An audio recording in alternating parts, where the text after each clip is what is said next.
Так, ну вот и еще одна игра, вроде бы как четвертая, да?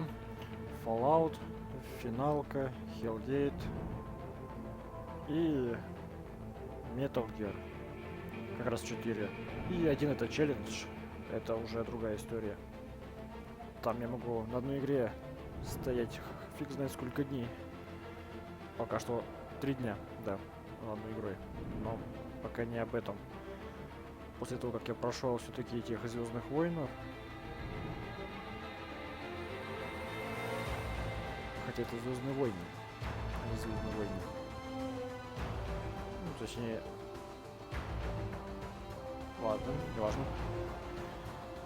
После прохождения, короче, Star Wars, вот теперь я хочу именно за какую-нибудь мясорубочку засесть. И вот и выбрал именно ее. Полно у меня всяких вариантов в голове крутилось. Я думаю, попробовать ее. Благо, Zone of Games склепали русификацию, и играть будет удобнее. Но вот насчет удобства я могу сказать только то, что будет, наверное, неудобно мне играть с клавомышью. Ну, если будет совсем плохо, то я на геймпад пересяду. Но самая жесть будет, скорее всего, с последним боссом. Я так думаю, надо будет сбавить громкость.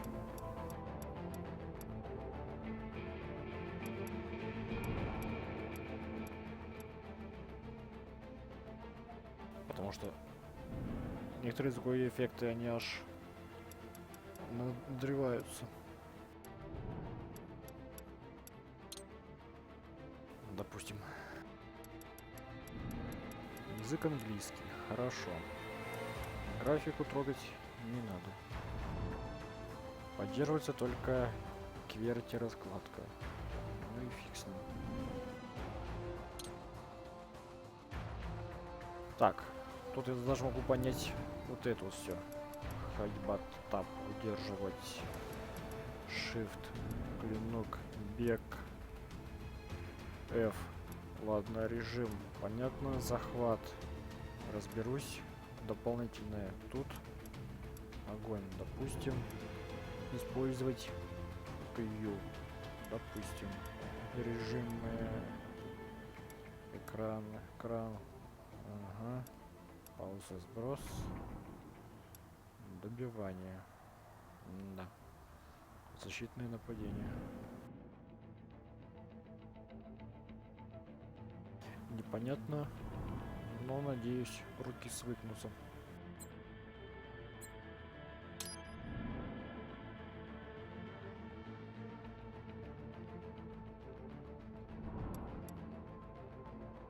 Я вот даже не знаю, осилил ли я эту игру на 100%.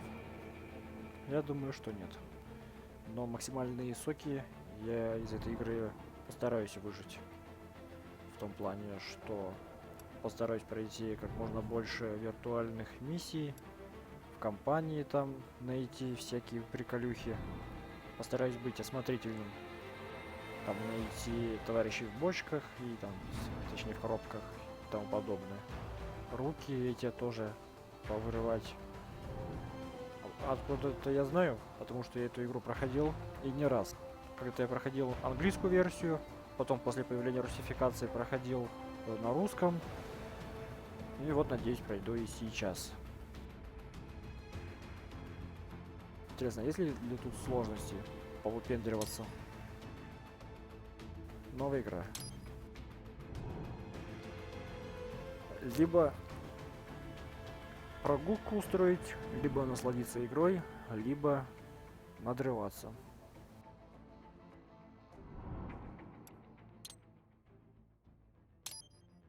Да, обучение, чтобы все эти сценки увидеть и тому подобное.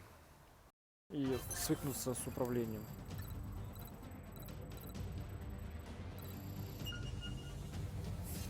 Then, let's begin with a quick warm-up, shall we? Check the Soliton radar on the upper right and head to the point marked on the display. You can jump over obstacles, but the ninja run will get you across them more quickly and easily. Да, вот я надеюсь, что проблем с FPS будет, ну, хотя бы минимально. Потому что все-таки динамичность и все это прочая ерундистика. Ну, вроде вот все эти мерцания, все вот это вот гамма и FPS стабильный. Если еще там занижу качество графики. Да, уже непривычно, что бег не на Shift, а на Ctrl. Но с этим можно будет привыкнуться. You can also attack while in motion with the ninja run, you know. Swinging your blade while dashing, for example, or striking your foes with a sliding attack.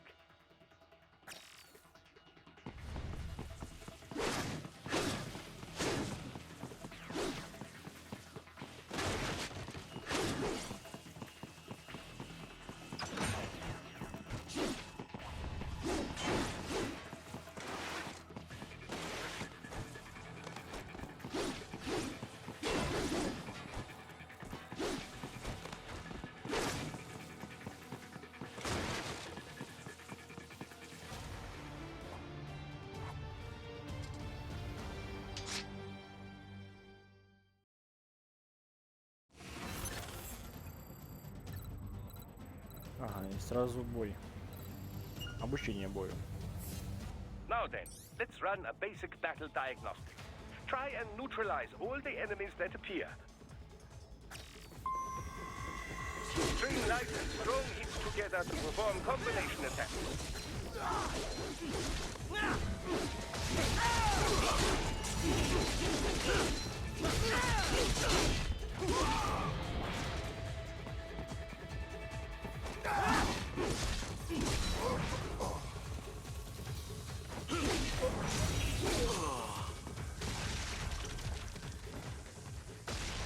Да, оплошал молясь.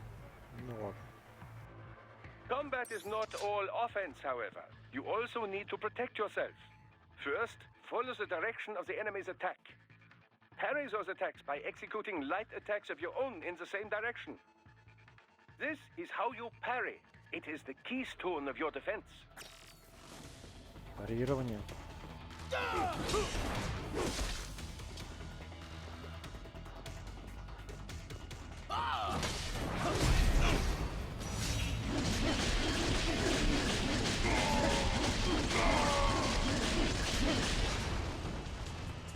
Запустим. Draw foes in as close as possible and parry their blows to leave them exposed to counterattack. From your perspective, it will appear as if the enemy is frozen in time, or at least moving very slowly. This is the perfect opportunity for you to carefully aim your strike, then slice your foe apart. Keep in mind, even you will not be able to parry every type of attack. Watch your foe's movements carefully.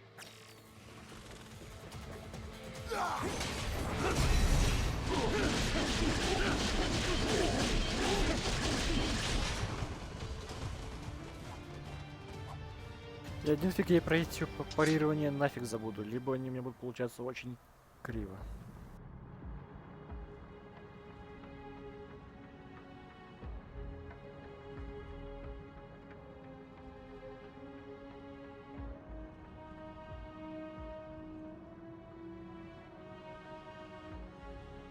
Years.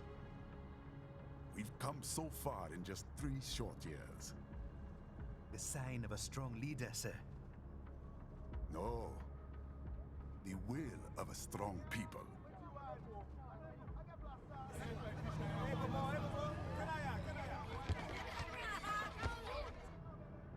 And one very able advisor. Thank you, sir. Your team deserves credit as well, Mr. Lightning Bolt. Just doing our job, Mr. Prime Minister. I must admit, I once thought of groups like yours as opportunists, enablers of war. But you've trained our new army well. Order has returned sooner than expected. Perhaps I was wrong about these private military companies. We prefer private security providers, sir. Most of Maverick's contracts do focus on security. Yes, well, security can mean many things.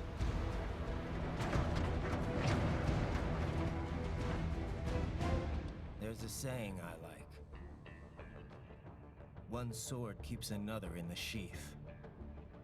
Sometimes the threat of violence alone is a deterrent. Sometimes by taking a life, others can be preserved. It's the code the samurai lived by. A soldier and a philosopher. You are full of surprises, Mr. Lightning Bolt. I could say the same about you, Mr. Prime Minister.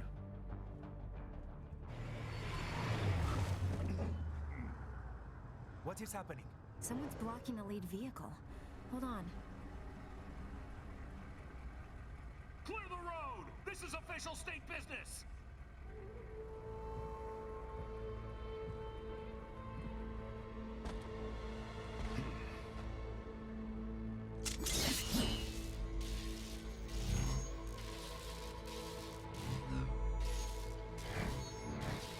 I said clear the road! We're authorized to use force if you do!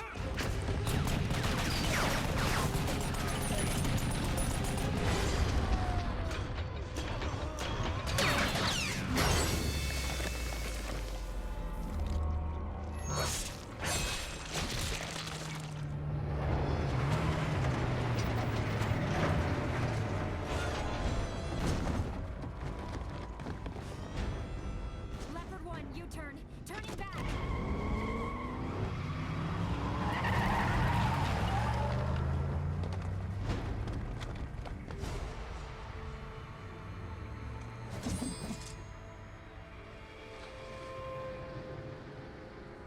Open fire! Who was that? A cyborg. One of our competitors? Courtney, what is happening? We got hit, sir. A cyborg. Whose? XF comes up unaffiliated. I'll notify all checkpoints. Get on money out of there. Yes, sir.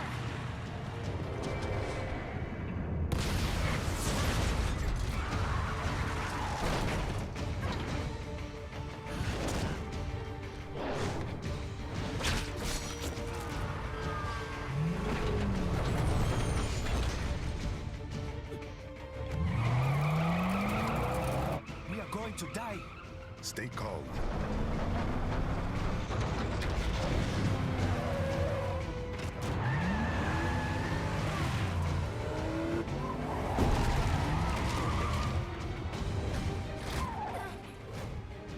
He's got friends on our 12. Raiden, I'm on it. Guard the Prime Minister.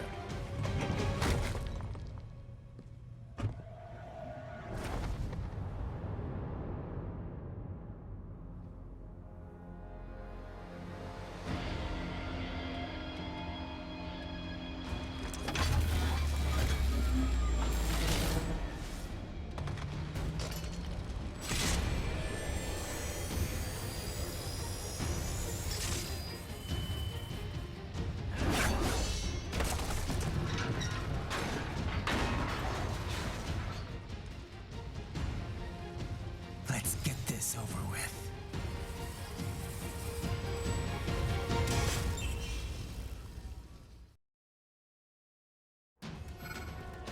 take out those hostiles.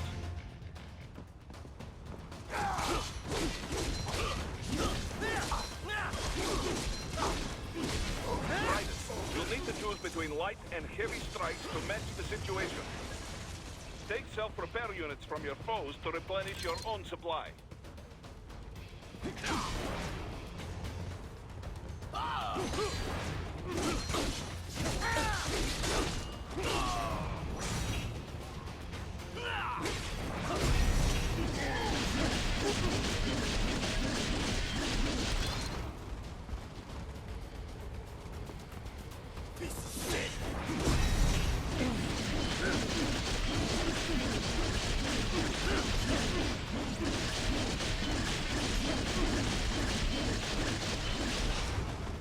Raiden, the limo is in trouble. Get back there, ASAP. I'll add the limo to your solid down radar. Солитон Рейдер, блин. Ничего, подождем.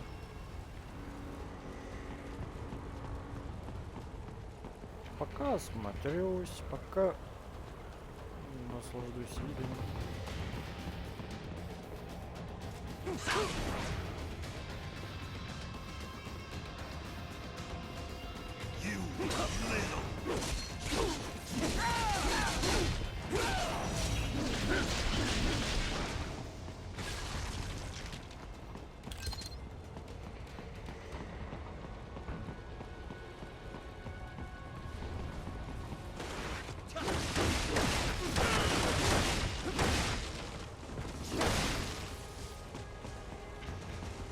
Лесоруб фигов.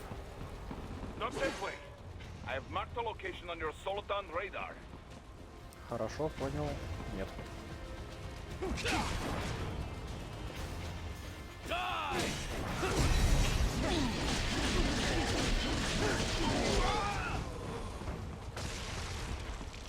Так, с него должно... Нет, не выпало. Значит, не должно. Right. It's on the other side of that barricade. Не волнует.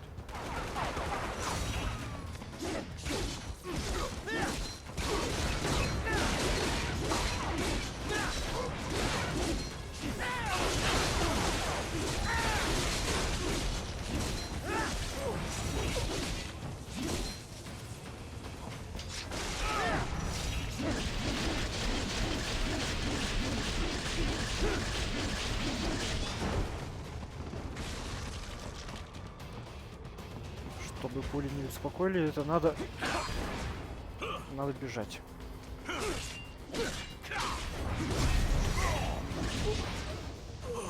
What are you doing, Raiden? Get to that limo.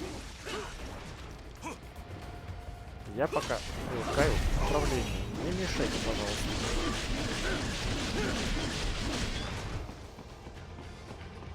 Один фиг очков не получаешь.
So you're Jack. What do you want with the Prime Minister? I want him dead. Nothing personal, of course.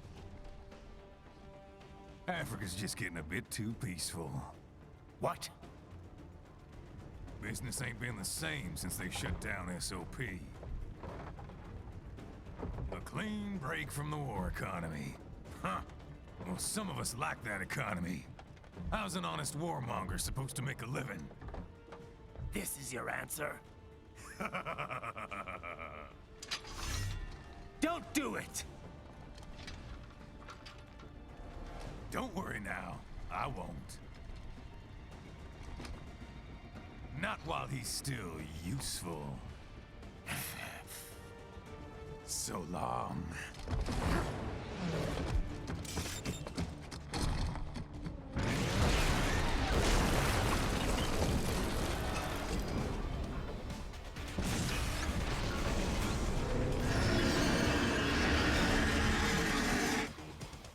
Хай, маэстро. What? They have a metal gear? Cheer? Right. Take out that UMG and get after it. Catch that missile before it falls! Use your ninja run to deflect those shots. Bravo. They swapped out the hydraulic cutter for a plasma cannon.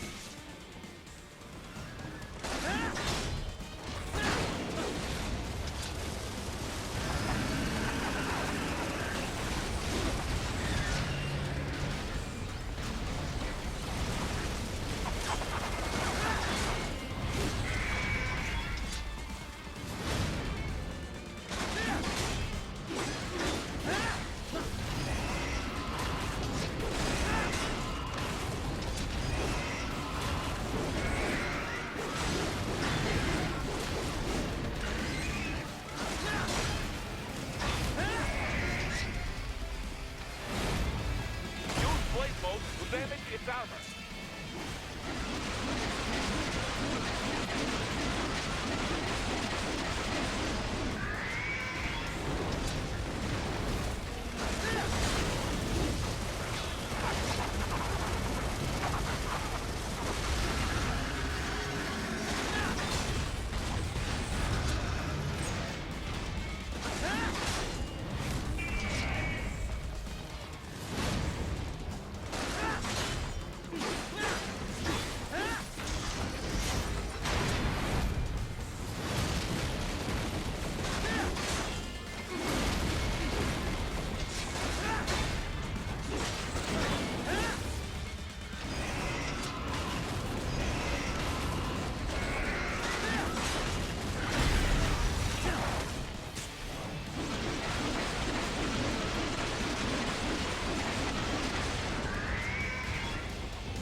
The ninja run to dodge that plasma.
Yes! Yes! With it wide open!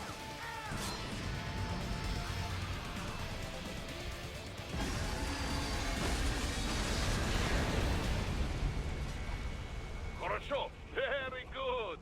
But do not rest easy just yet, huh? Да. Отстой. He's on the other side of that collapsed building. Go!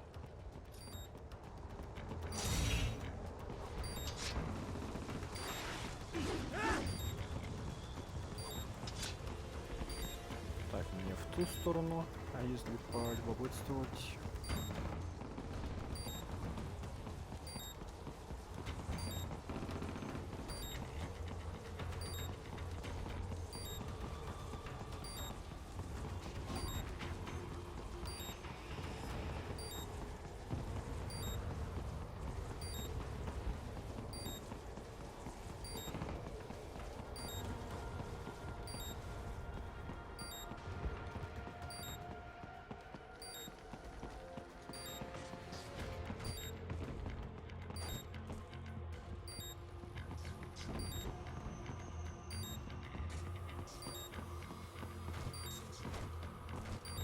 Your radar shows which way he fled.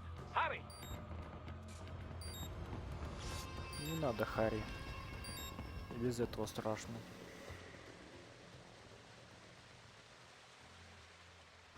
There! Get him! Use your ninja van to move over obstacles automatically.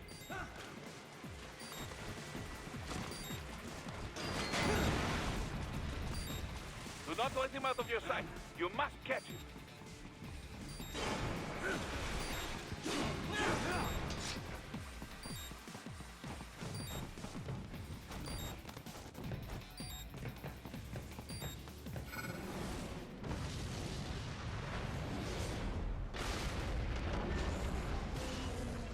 Я до сих пор раненый. Gee, it still works?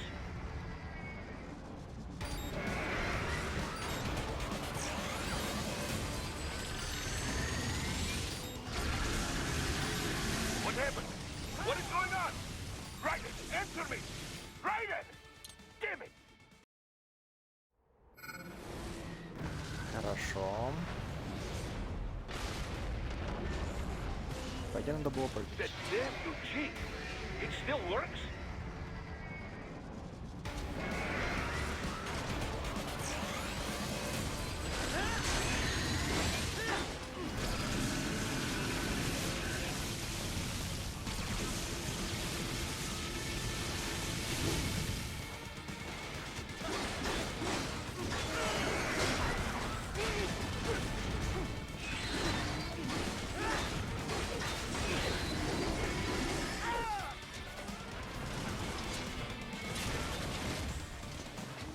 Use blade mode to take down those heavy missiles.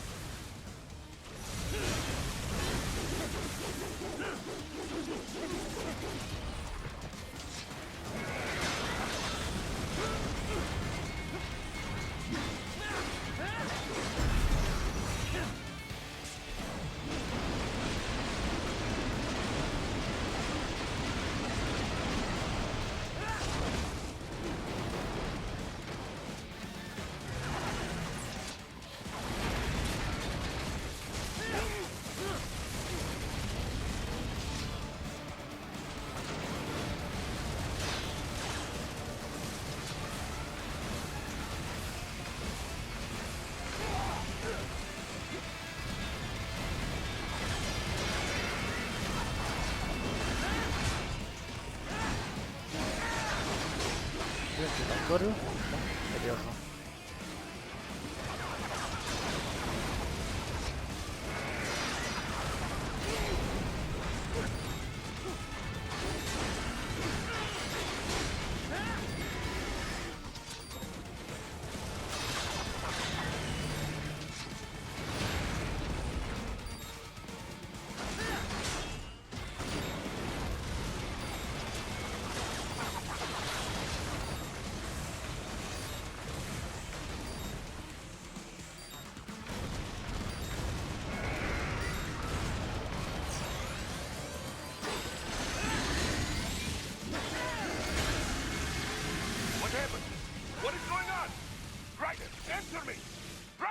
Не подгадал.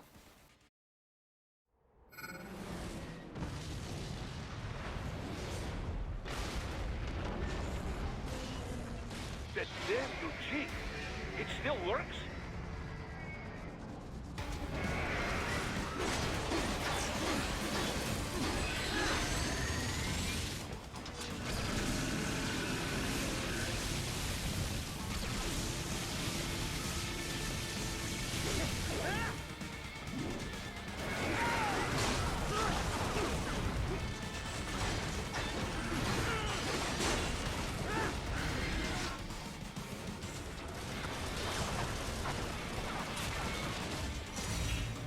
Use blade mode to take down those Hem's missiles.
Finish that bastard off!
Снова стрёмно.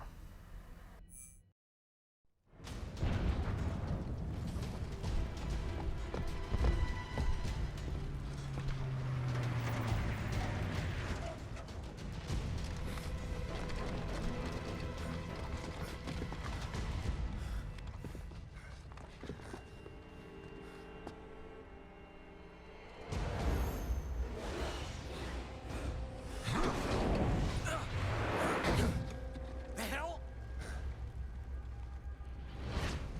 Damn it!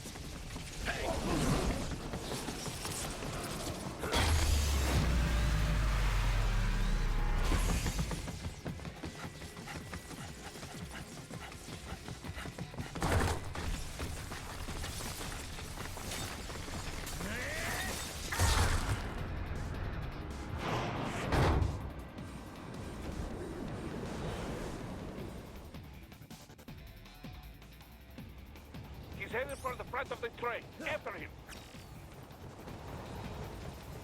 Raiden, an unidentified field roader is headed your way. Keep an eye out for it.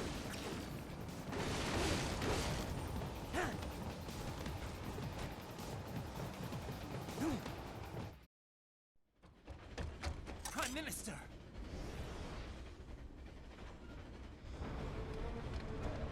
Huh. Too little too late, hero. I won't be needing my little shield here any longer. Stop!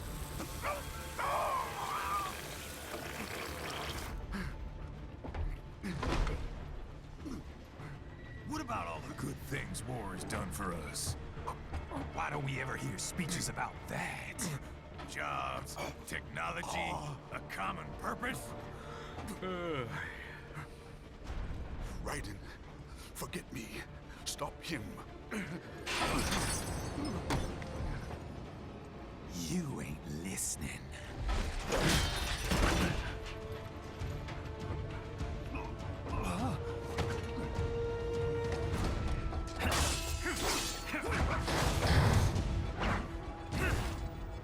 Mind if I got in? All we're saying, give war a chance!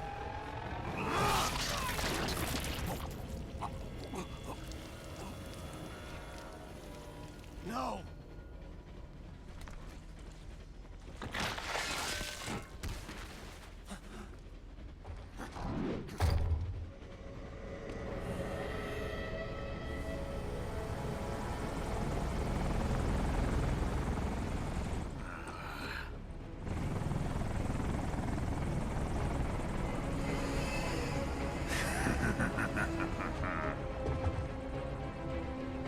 Out of my way!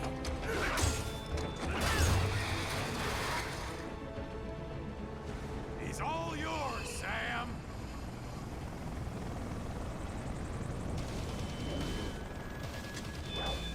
Let's go.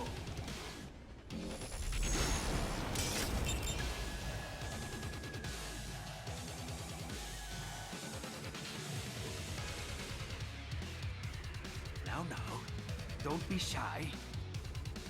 Если я подожду.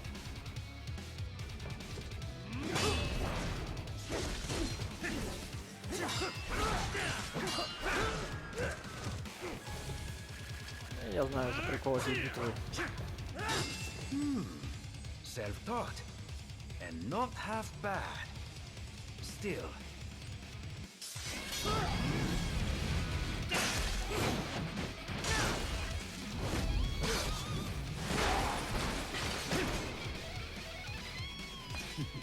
Your technique lacks something. Mightier than the pen after all.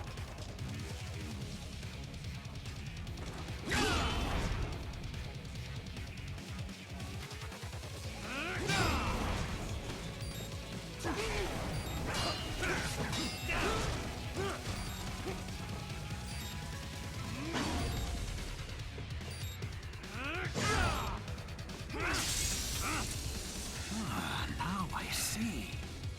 You deny your weapon its purpose.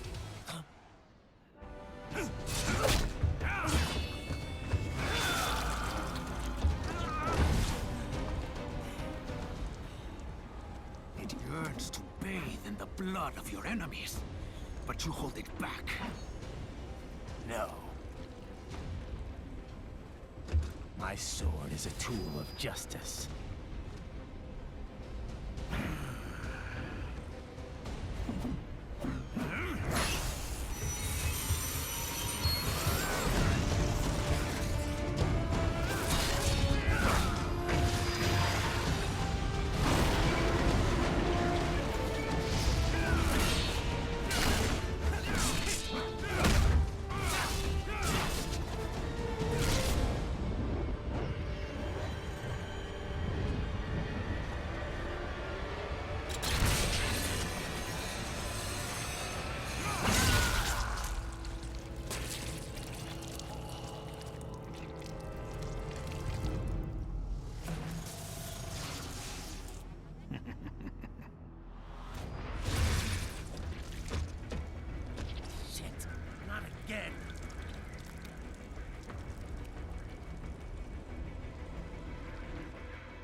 Are you И all right? снова Метал You're Гира, almost clear of the tunnel. персонаж Just hang on. одноглазый.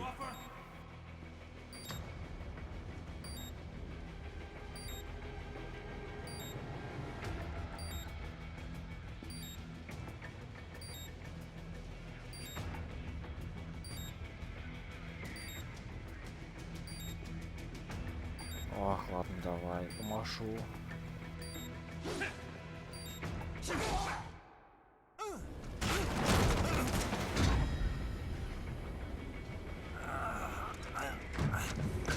This is what happens when you bring a tool to a sword fight. It's over.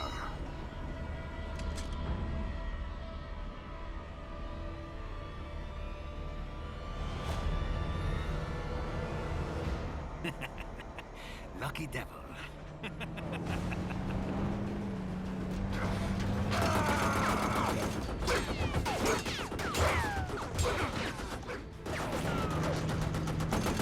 Kept you waiting, huh?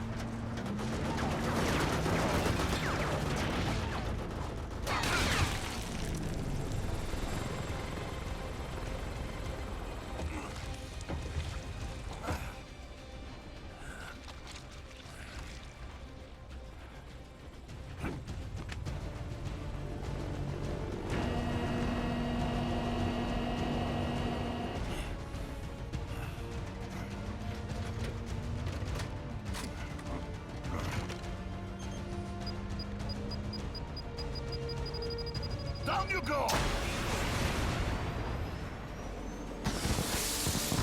Flares!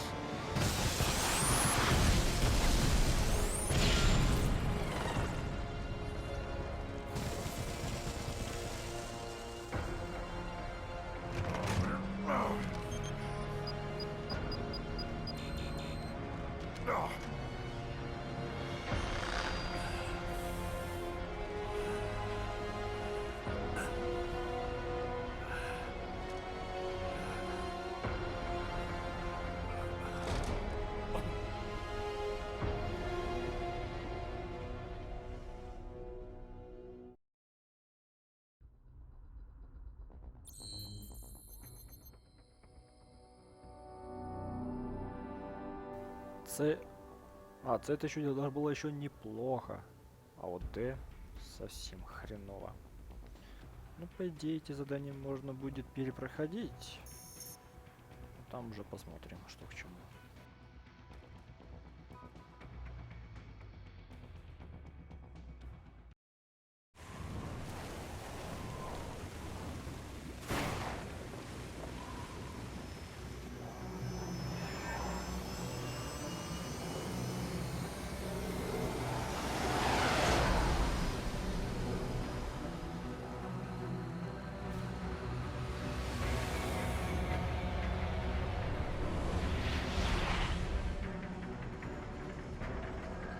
How is it, Ryder?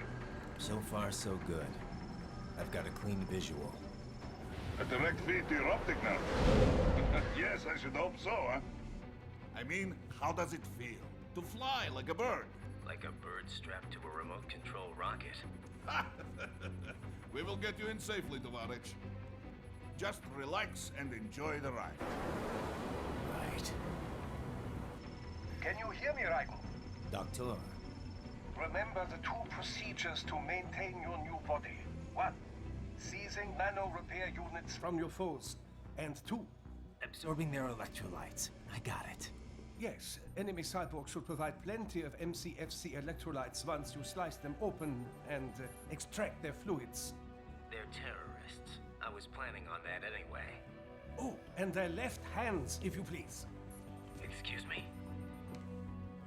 Their combat data stored on holographic memory, typically located in the left hand. That data is very valuable. I am authorized to offer you upgrades and services in exchange for it. How generous. Ich liebe Kapitalismus. Had the world come down a few years earlier, I would have a Nobel Prize on my shelf. There, I see land. 3 mics out and closing. No activity at the airbase. Looks like we don't need to worry about interceptors. Great. Then we have time for a quick briefing. I know you miss me, Kev, but I've been all over the materials. That's what you said before Montenegro. Look, just humor me, buddy. Objectives, of course, are enter Abkhazia, neutralize the terrorists, and restore the rightful government, or what's left of it anyway. The president and most of the cabinet have been killed, and a military junta's been established. The terrorists brain-jacked all the high-ranking officers, and their cyborgs scattered the rank and file. The few leaders who have survived have no way of openly opposing the new regime. That's why they called us. Andrei Dolzaev, leader of the occupation forces, an extremist linked to both the St. Petersburg massacre of 2015 and last year's terror spree in Georgia. And his arms supplier, none other than Desperado Enforcement, LLC. Imani's killers. If we don't stop them here, they could destabilize the entire region. But our more immediate problem is Jetstream Sane. I believe you've met. The only problem I see is that nickname. I've got my enhancements this time. He won't be an issue. He may not even be in country, but keep an eye out just in... Oh. Sorry. Ready for insertion.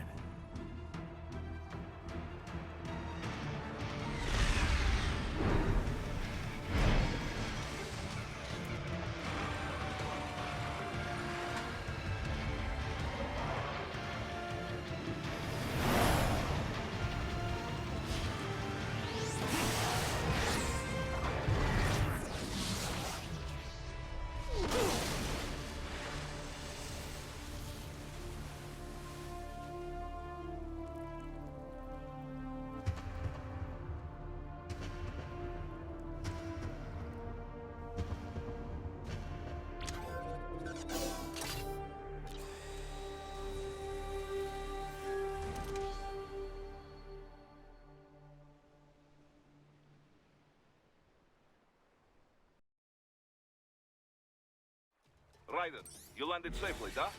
First, head inland. The waypoint is marked on your Soliton radar. Contact us on Codec if you have questions.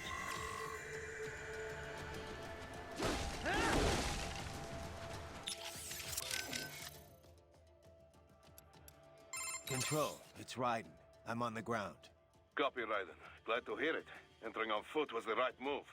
That craft isn't equipped with stealth camo. Or octo camo, obviously, since that would be useless in midair. And we wouldn't want to get your pricey new jet damaged, now would we? Duh.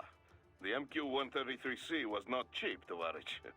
Now, keep alert. According to intel, you could find significant cyborg deployment here. If you were to be cornered by an entire squad, it might get difficult, even for you. Understood. Some fighting will be necessary, though. I've got electrolytes to replenish. This is not an infiltration mission. There is no need to hide or avoid combat outright, huh? Just do not get reckless. Stay safe, and stay focused on your mission. There is always a chance the MQ was spotted before your drop-off.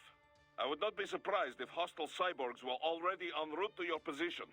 A little welcoming party wouldn't be so bad. I could use a warm-up. Enough with the attitude, Raiden. It's time to be serious. This is no game. I need you to focus. Many people are counting on you, and I don't just mean here at Maverick. You don't need to remind me of that. Good. The last thing we need is another clever cowboy shipped back to us in pieces. On Codec is fine. Just be sure you are serious on the battlefield. Your enemies will be. Yes, sir. Raiden, we are clear on the rules of engagement, yes? Clear enough. I can use deadly force against any hostile element. Hostile cyborgs, I can strike first. Basically, yes. The actual rules of engagement is more specific. A long list of no's. But you have the idea. You want to recap the highlights for me? No weapons prohibited by international treaty. No use of force against non-combatants, especially officials or anyone with political power who may be needed for negotiations. No use of force against any unarmed hostile seeking to surrender. And no use of force against any non-cyborg combatants without prior verbal warning. And that includes Dolzaev? Duh, but this should not be a problem. Any non-cyborg is little threat to you, Dolzaev included. Besides, we have no signs of any non-cyborg hostiles anywhere in the area. Not even one. We think Dolzaev is working alone with Desperado here. In any case, that is the ROE. Otherwise, deadly force is authorized only in clear case of self-defense. So basically, civilians off limits, human hostiles verbal warning, hostile cyborgs, anything goes. Yes, this is a conventional warfare scenario, so the rules are based on the Hague Convention. Yeah, sounds pretty standard. Still good to list out all the no-nos before things get too hairy. ROEs that only specify who you can engage require too much judgment. They make it harder to remain focused on battle. Duh.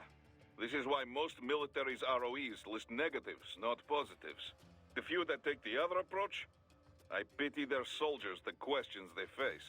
No, and for our purposes, UGs are considered the same as hostile cyborgs.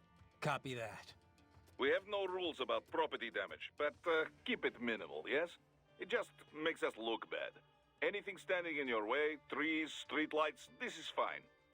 But there's no reason to damage civilian homes, or to go snooping around in them. Goes without saying. То есть пальмы, всякие столбы ломать могу. Это все объясняется. You're familiar with your new body now, yes? Then let's begin the warm-up. Slash at something. A palm tree, perhaps. You're familiar with your new... Then let's slash... Так, с ним все. Looks like a war zone out here. The palace cleared out quick when Dolzaev's men showed up. The streets got pretty hot after that. We're definitely gonna see a few civilian casualties here. Luckily, it looks like most of them got out of the city before things got bad. They've basically got control of the entire town, and are using the refinery as their HQ. And that's why we're hitting the plant. Keep in mind, those cyborgs are contractors. For most of these guys, this is just a job. In theory, once you eliminate their commanding officer, they should scatter pretty quickly. Kev, let's go over everything we have on Desperado. Roger that. Let's see here. Desperado Enforcement, LLC. Registered in the U.S., Delaware. Makes sense. The U.S. doesn't regulate PMCs too closely. Looks like almost all of their actual business is handled outside the States, though. Says here their financials are handled by a separate company based in St. Kitts and Nevis. The preferred tax haven of megacorps everywhere. Probably why they incorporated in Delaware in the first place. Loose tax laws. Funneling it all through the Caribbean must help with the money laundering, though. There's still a lot we don't know about them, but they've definitely been starting a lot of fires lately. They're a PMC in name only. What a name it is. Guess War Profiteers Incorporated was taken. But that's their business. In a nutshell, target war-torn nations on the road to peace. Reignite conflicts, and walk off with all the cash that was earmarked for reconstruction. They also have ties to the drug trade, human trafficking. Sounds like a real class act. We've confirmed 3 key captains in Desperado. Their code names are all wind-themed. The captain presiding over this coup is called Mistral. Cyborg? Yep. All 3 have got custom-made bodies. Collectively, they're known as the Winds of Destruction. The what? They all have action figures, too? You're one to talk, Mr. Lightning Bolt. Who told you? Courtney. Now that sounds like an action figure. I didn't choose it, trust me. Yeah, well, to be honest, I doubt the Winds of Destruction picked their names either. Different cultures use language differently. Even ones with a decent command of English. As you can attest, Mr. LB. Looks like a war zone out here. The palace, luckily, they've been And that keeping in... looks like a war... The palace cleared out quick when Dolzaev... We're definitely gonna see a few... Luckily, it looks like most of them got... They've basically got control... And that's why we're hitting the plant. Keep in mind, those... How we doing, Courtney? You're looking good on our end. GPS and audio-visual feed coming in fine. Energy consumption? Check. Damage levels? Check. Blood pressure, brain waves, blood sugar? Check, check, check. All this monitoring equipment, I got a better view than if I was standing right next to you. Anyway, I'll be saving all your data automatically anytime something important happens in the field. But contact me anytime you want a manual save. Copy that. Good to hear that hasn't changed with this new body. Yep, the basic system's exactly the same. So, did you want to save? Также сохранение через... Save. это. complete. Simple, huh? Copy. And glad to hear you're okay after Africa. That ambush was no joke. Tell me about it. 3 armored vehicles should have been plenty for that job. And it would have been against any typical guerrilla force. I keep asking myself, where would an anti-Imani faction get the cash to hire cyborgs? It just doesn't add up. Maybe there's some intel I missed. A lead I should have followed up on. Maybe if I reacted faster, or coordinated better. I don't know. You can't think that way, Courtney. Not in this business. You did everything you could. Put it behind you and move on. You're right. Thanks. Ryden, you need to save? No? What's up? I wanted to follow up on our talk earlier about the stress that comes with the job. PMC work can be traumatic, even for non-combatants. If the pressure ever gets to be too much, have one of the ex-military there take over. Just... I'm not doing that, Ryden. PMCs wield massive influence over international affairs. Abolishing SOP didn't change that. They need a better understanding of what they're mixed up in. The laws, politics, local cultures. Ex-military aren't here to provide that. They can't. We need civilian voices like mine here, too. You're right. Just take care of yourself. Don't worry. Africa was more than enough excitement for one lifetime. It's a good thing that limo was armored. Yeah. Otherwise, you'd now be the world's clumsiest cyborg. Hey! Cyborg Courtney could have been your partner. I might have saved your ass. How? By spilling coffee all over the enemy? Oh, come on. I'm not that... Oh, son of a... Please tell me that was a joke. What's up? No? Did you need anything else? No, guess not. Just wanted to hear the sound of your voice. Oh, save it for your wife, Ryden. Ryden, shall we review the capabilities of your new body? Copy that. Go ahead, Doc. As we discussed, you've been outfitted with 2 revolutionary new abilities. Fuel electrolyte absorption and self-repair from C's nanopaste. Precisely. First, electrolyte absorption. This is simplicity itself. As your HF blade is linked directly to your fuel cells, simply cut into any source of electrolytes.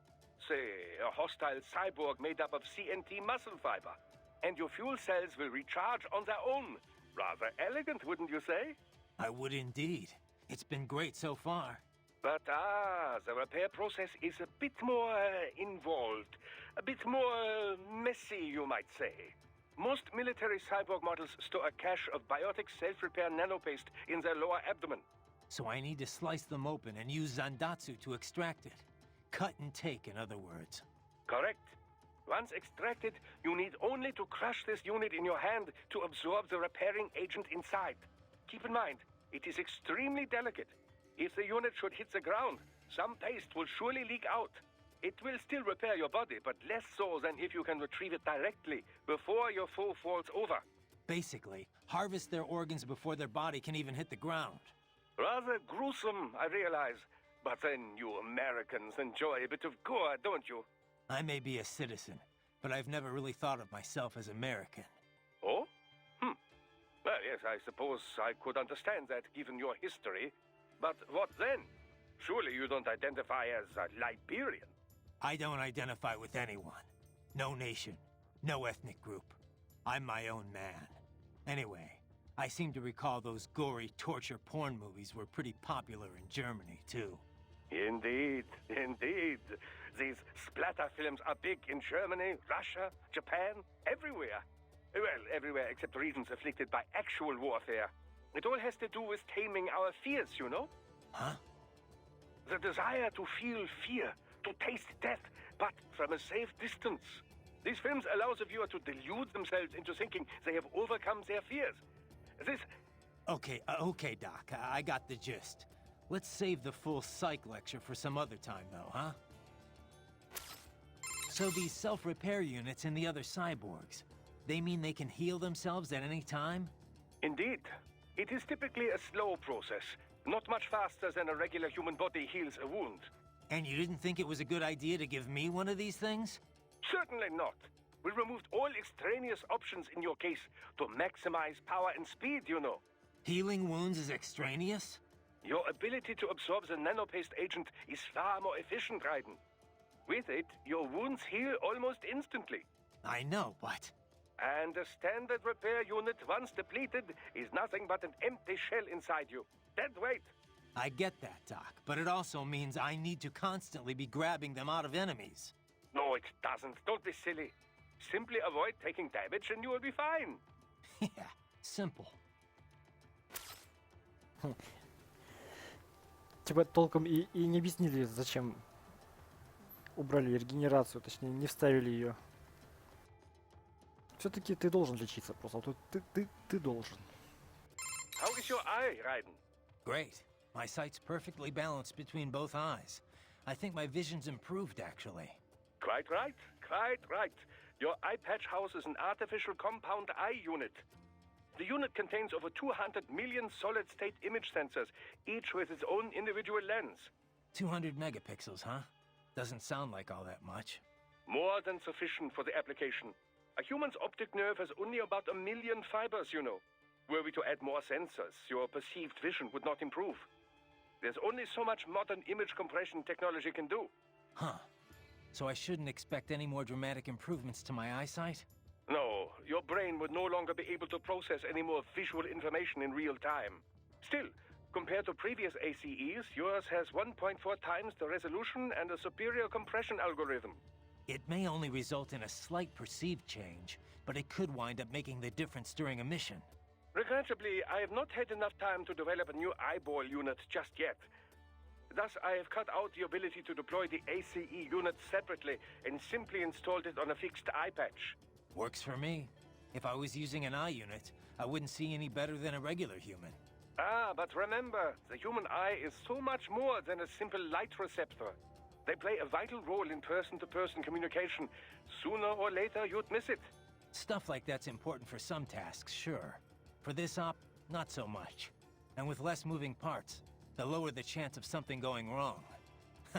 Besides, I like it. Well, I'm very pleased to hear this. I can worry about how I look after I complete the mission. Stay vigilant, Raiden.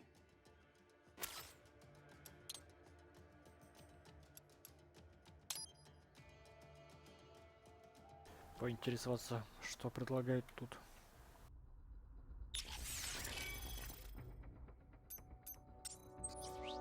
Допустим, тело.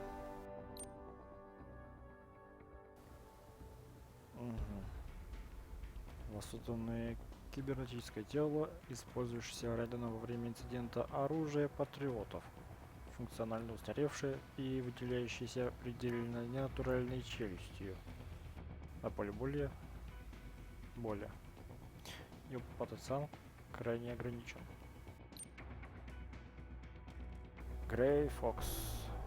Ходовая часть, скопирована с тела Грей Фокса во время инцидента на Shadow Moses, но функционально равноценная последней модели кибертел, несмотря на то, что его назвали экзоскелетом. В те дни, когда еще не было современных кибернетических технологий, оно не может быть надето или снято по собственной воле. Белая броня. Это тело с восстанавливающей нанопластой и блоком электролитов. Большое количество опций для лечения и регенерации киборга позволяет телу выступать в роли силовой поддержки. Белая броня напоминает униформу медицинского персонала. Инферно. Тело с полным комплектом гранат, созданных для выполнения функций поддержки на средних огневых дистанциях. Широкий выбор гранат делает его чрезвычайно смертоносным. Огненный красный цвет как нельзя лучше характеризует эту метающие гранаты машину смерти. Командус. Вместе с РПГ многоцелевого назначения и встроенными портативными ракетами, это зеленое кибернетическое тело восходит корнями к военной форме пехоты былых времен. Благодаря дополнительным боеприпасам, это тело превосходно подходит борьбы с БПЛА, танками, боевыми вертолетами и другими противопехотными оружейными системами.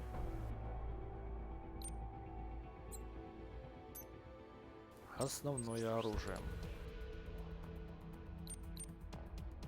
Высокочастотный клинок. Его клинская структура усилена переменным током.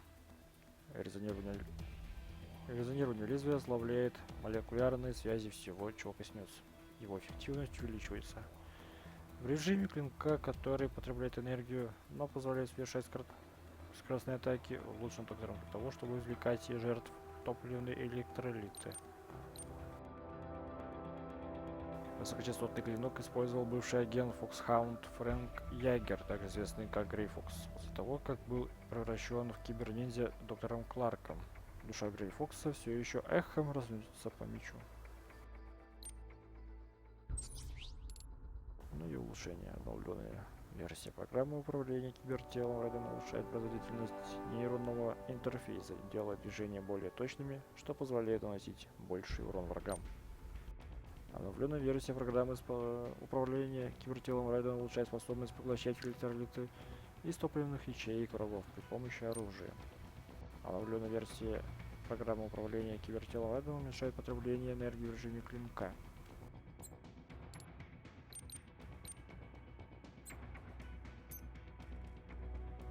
Здоровье. Повышение выносливости.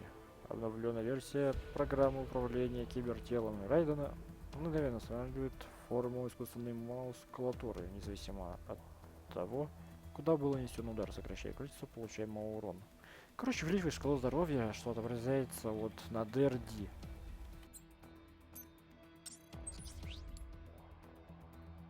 Оптимизирует использование энергии, увеличивает показатели энергии, что отображается на DR-дисплее. Умение. Надземное парирование. Обновленная версия программы управления кибертелом Райдена улучшает балансировку в полете, позволяя ему парировать вражеские удары в воздухе. Защитное нападение. Обновленная версия прошивки кибернетического тела Райдена предоставляет быструю и более расширенную обратную связь для доставки к его синапсам головного мозга. Эта расширенная нервная обратная связь позволяет Райдену свободно уклоняться от вражеских атак в любом направлении и эффективно противостоять их агрессии. До небес. Обновленная, да, улучшает скорость реакции его квадрицепсов, позволяя ему делать выпад ногой вверх с закрепленным на ней оружием. Подсечка. Улучшает скорость реакции его внутренних мышц бедра, позволяя ему проворно прогибать тело для исполнения ногой специального размахивающего приема. Улучшает скорость реакции его трицепсов, позволяя ему преобразовывать давление воздуха в ударную волну. Вот как-то так. Ну, для этого надо очки. Raiden, you landed safely, да? First, head inland. The waypoint is marked on your Soliton radar. Contact us on Codec if you have questions.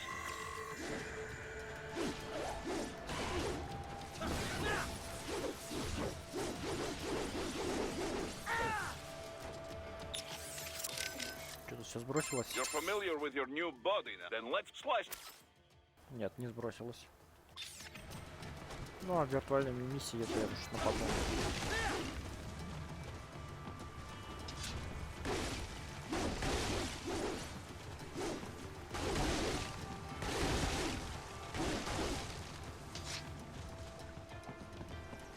Кошка, которую не разрубишь.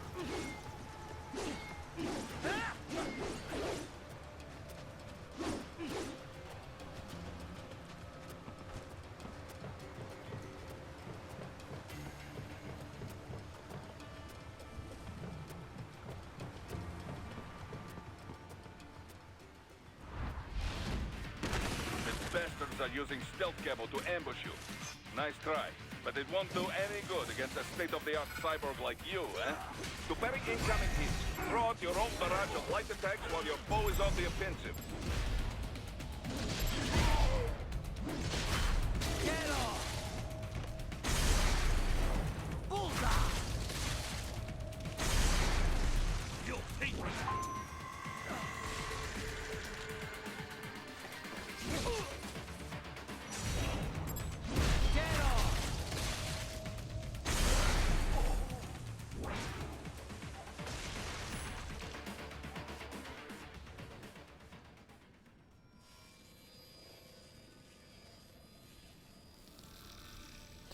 шурупы на мече.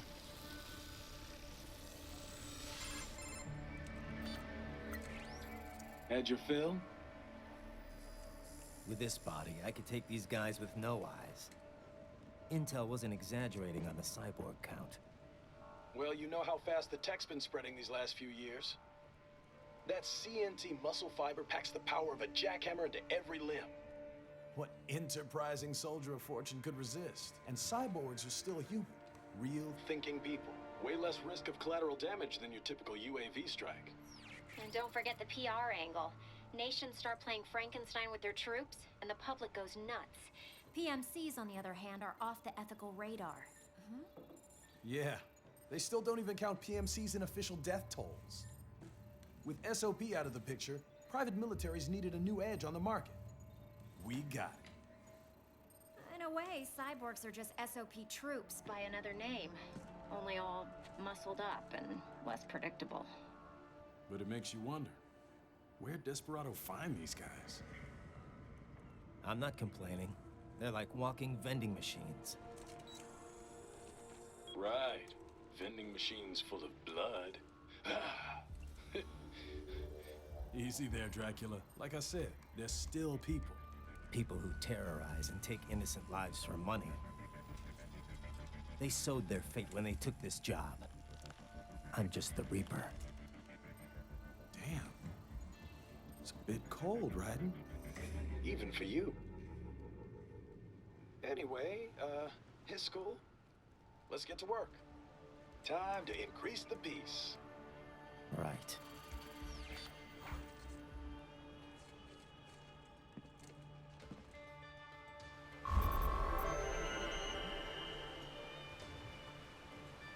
Да, это только поначалу-то круто. Обучение Зандатсу. Так, вещи, которых нет. Ну, еще вот это вот есть, чтобы проверить обстановку.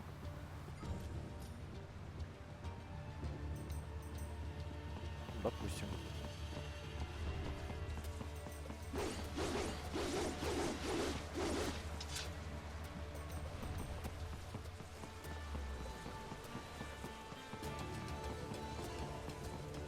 Ryder, you'll need to head inland. But first, make your way through this building. Ну, началось. Не дают даже осмотреться. Hey, Boris, about the Soliton radar. I noticed that it doesn't get jammed anymore, even if I get spotted by the enemy. Back in the old days, it'd be useless the second an alarm was triggered. Well, once the Patriots fell, classified technology spread all over the world. This new Soliton radar is one example. By applying a non-linear Schrödinger equation to the Soliton solution, they were able to prevent the jamming that plagued the original models based off the KDV equation. I'm impressed. You know your stuff, Mr. President. Of course, I'm a businessman. You think I could run a profitable PMSC without being up to date on the latest tech? But I wonder, how exactly is the equation different? I mean, I'm no expert on how the KDV equation was implemented in the first place, but I'd love to know how the Schrödinger equation fits into all this. Raiden, on battlefield, most important thing is how to use equipment, not theory behind it. The mission is #1 priority. So do not worry your head about equations and such things. Just concentrate on using the equipment to your advantage, da? In other words, you have absolutely no idea, do you? Ah, the mission, Raiden. Focus on the mission. Мы тебе не объясним, но теперь есть такое правило, что вот в первых Metal Gear'ах, если там ты обнаруживаешься, потому что там в основном действуешь скрытно, то радар сразу начинает выходить из строя. А вот сейчас, да, сейчас радар себя нормально ведет. Потому что тут уже нету как такового стелса, и тут чисто мясорубка. А вот в первый, второй, третий, четвертый, да. Пятый. Про пятый я не помню. По-моему, тоже. Там все сбрасывается. И пока не убьешь, не спрячешься, радар работать не будет. Ryder, you'll need to head inland. But first, make your way through this building.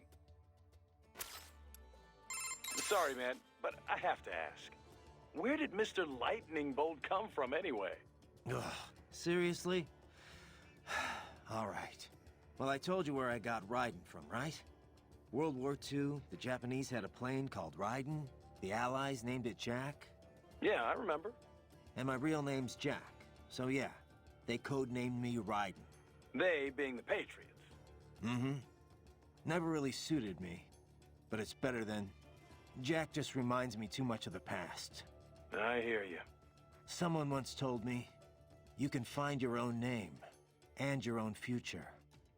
After that, I dropped Jack for good. Right. And this lightning bolt business? Well, the Rai part of Raiden means thunder, and Den is electric. So Raiden is basically lightning bolt. Mm-hmm. Anyway, I was explaining that to Inmani, and he just busted out laughing.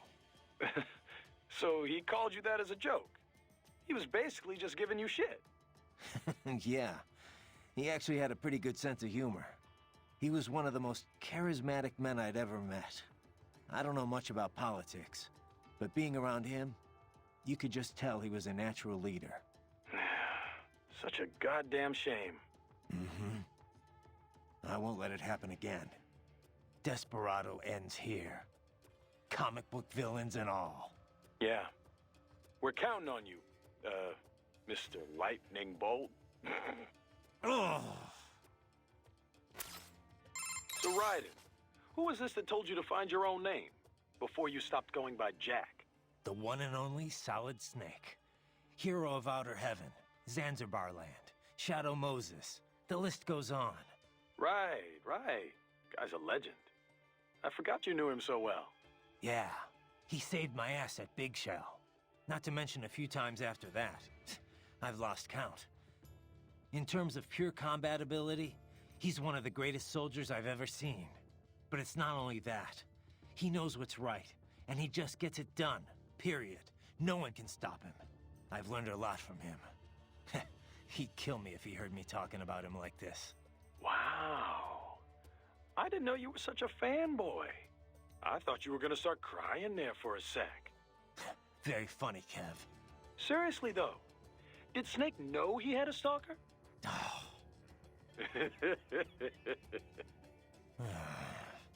Hey, relax. I'm only ribbing you. I just wish I got to meet the guy, you know? I know. You're no fun. Looks like a war zone out here. Luckily, And that- keep it in. What's up? Okay, save complete. Don't let your guard down, okay? What's up? No? Did you need... No, just one. You must continue along, Raiden.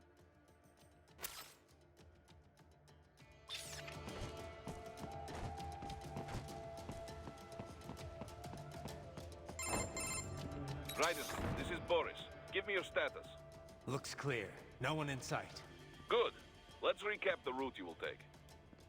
As I said, the enemy's HQ is in the refinery along the coastline. Dolzaev has been spotted there using satellite photography. Also on site, Mistral, a Desperado captain. So I go through the city, cross the bridge into the old town, then head down to the rear of the refinery. Still, I think they anticipate us. They will probably have a grand reception awaiting you at the old city. Do not let your guard down.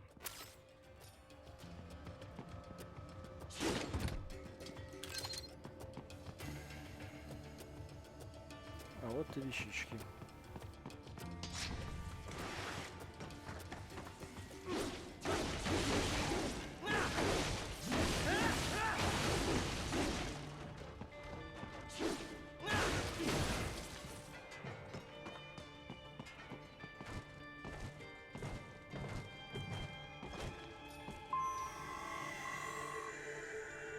Указанная точка.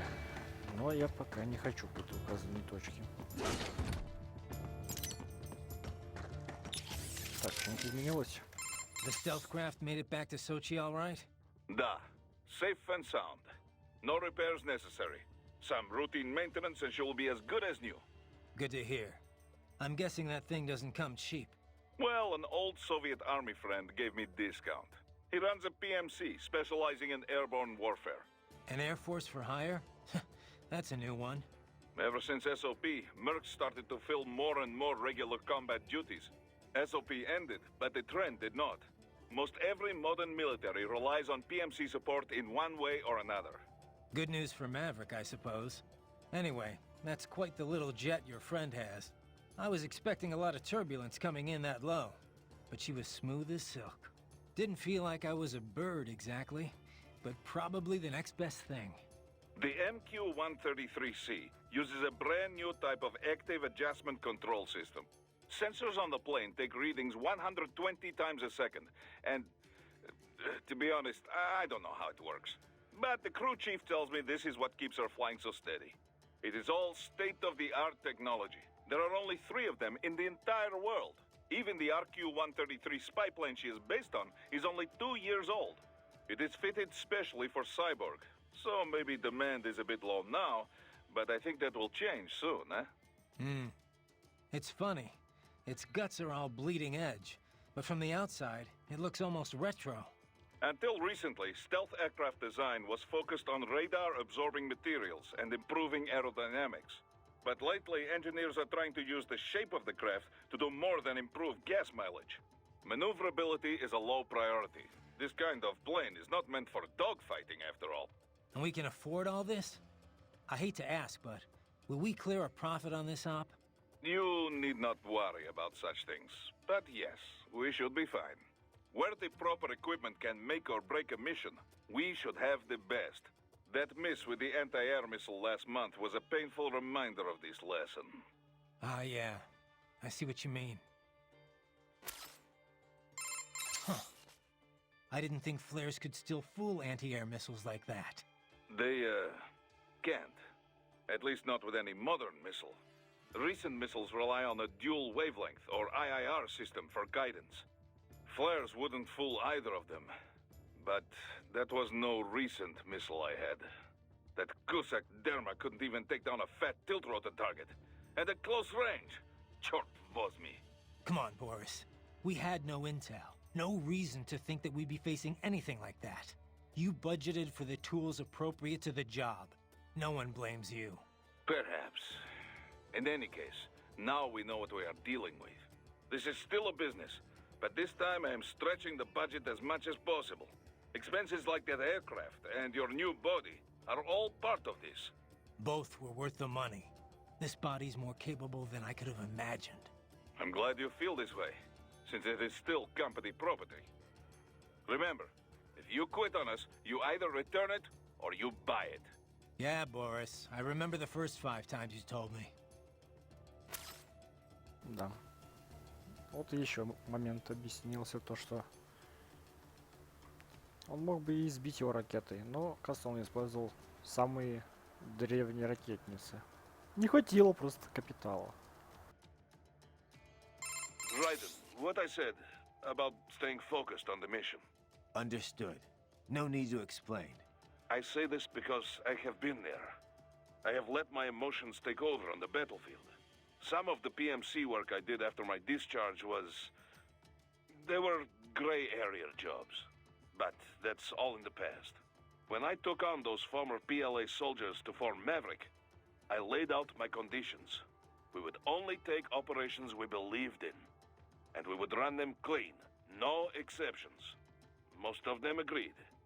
They had their own bad memories from their time in Paradise Lost. I can certainly attest to that. Yes, of course. I forget who I'm talking with. Most of the ex-PLA have moved on now, in any case. But the point remains the same. Everyone at Maverick is accountable for their actions. We are clear to take this job under international law, and we can use force against any cyborg hostiles under the basic rules of engagement. But remember, if we harm any civilians, on purpose or no, it will mean trouble. All kinds of trouble. So, stay in control and stay on mission. Got it. Raiden, if you ever get lost, use augment mode to check your next objective. By using augment mode, you can see enemy positions and the direction in which you should head. Useful for when you cannot find your objective on the Solitone radar. Raiden, if by use... Sounds like Inmani was a pretty great leader. Such a goddamn waste. I've run cover for a lot of VIPs, but men like him are a rare breed. He had all these conflicting factors to deal with. Old tribal tensions, business interests, the military. But Inmani got them all working together in a stable government, and all without firing a shot. The savior of a nation. No wonder they called him that. He had a gift, for sure. But he also put in the hard work. He was big on equality and justice in every aspect of government. He fought for it day in, day out. Inmani single-handedly energized his people. He's a big part of why the country recovered so quickly. True. It was more than new buildings and jobs. The people had hope again. If only we had someone like him back in Liberia. Things would have been different, that's for sure. And it was my job to protect him. Raiden, come on. Inmani wouldn't want me to go after Desperado. Not out of revenge, anyway. But he would want them stopped. And that's exactly what I'm going to do. Raiden, that saying you like about your sword being a tool of justice? Yeah, it's why I fight. Sometimes taking a life saves others. A life, or 2, or 3, or 40 in your case, but I know what you mean. Besides, it's not like those cyborgs you're fighting have been brain-jacked. Wouldn't be much point in sending jacked cyborgs. True. Having someone pilot a body remotely only really makes financial sense for espionage missions. And you might as well use UGs if you're gonna let an AI control your soldiers. So yeah, they're probably using emotional restraints, but those cyborgs are fighting of their own free will. Starting to see where I'm coming from? I get it, it's just... you didn't used to seem so comfortable with the idea. What about what Sam said? About your ideals holding you back? Ah, bullshit. He's good, but now I know how he moves, how he thinks, and I've got my new body. My philosophy says when and why to fight, not how. It won't keep me from beating Sam. And next time we meet, I will beat him. I'll kill him, and I'll do it to save others from suffering, with my ideals intact. All right, Raiden. One thing I can't stop wondering about, Kev. What's up? Sam. If he wanted to kill me back on the train, he could have, easily. So, why didn't he? Good question. But I should be asking you. Your left eye was our only video feed. After he stabbed it, I got nothing. I mean, I got the details from your report after the fact, but that's it. He was probably just too distracted. Boris's attacks, escaping, there was a lot going on. No, that's not it. Well, why else? What does he have to gain from letting you live? I don't know. Raiden, head for the oil refinery.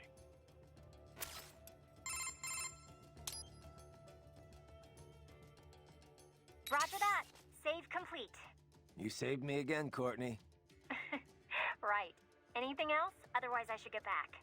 Actually, yeah. You mentioned SOP earlier. How much do you know about it? The Sons of the Patriot system? Same stuff as anyone else in the industry, probably. Basically, a nanomachine software combo for controlling contractors. Used to be required for all PMCs. Soldiers couldn't fire unless their ID matched their weapon and they had clearance. From their commanding officers. And the rules of engagement, I mean. It had some mental effects as well. Moderating pain, enhancing concentration, that sort of thing. The idea was SOP would minimize arms smuggling and civilian casualties. A kinder, gentler war. An oxymoron, any way you look at it. Civilian deaths did drop, though. Because soldiers in the system could coordinate in real time, share info. Between that and the ID weapon locks, a lot of people felt better about employing privatized military. The irony is, the system was developed based on criticisms of PMC ops, mostly American interventions. SOP propaganda said it would put limits on the war market. What it really did was shift market share over to the PMCs. Civilian deaths went down, but total casualties just kept on climbing.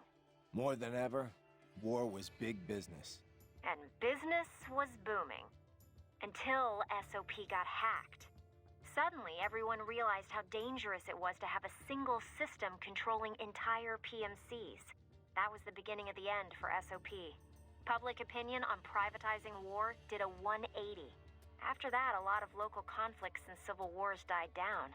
The PMC conglomerates had to split up and downsize just to stay in business. And that about does it for SOP 101. Class dismissed. Not bad, Professor. But it's not the whole story. No, I know. Let's finish this later. I better keep moving. Need something else? I thought we'd get back to our little history lesson. What do you know about the Patriots? I know that they were behind everything we talked about before with the SOP system. People thought these 12 guys controlled world politics and the global economy from the shadows. And they were right. Except there weren't 12, and they weren't guys, or even human. They were massive AI networks. All the better to gather information on a global scale, or censor it if they wanted. They'd manipulate factions to keep wars raging, all while selling arms to both sides. The PMCs made billions too, of course. SOP was the Patriots' masterstroke. They could control battles directly, down to each individual soldier. The system might even still be around if the AIs hadn't all been destroyed. I'm impressed. You know your stuff. Not many people have even heard of the Patriots. More than when they were active, but still, not many. Almost no one knows they were AIs, or that they're the real reason SOP went away. Well, the few that do know aren't going to talk about it publicly. Even the world leaders. Especially the world leaders. The people would panic, assuming anyone believed them, which they wouldn't.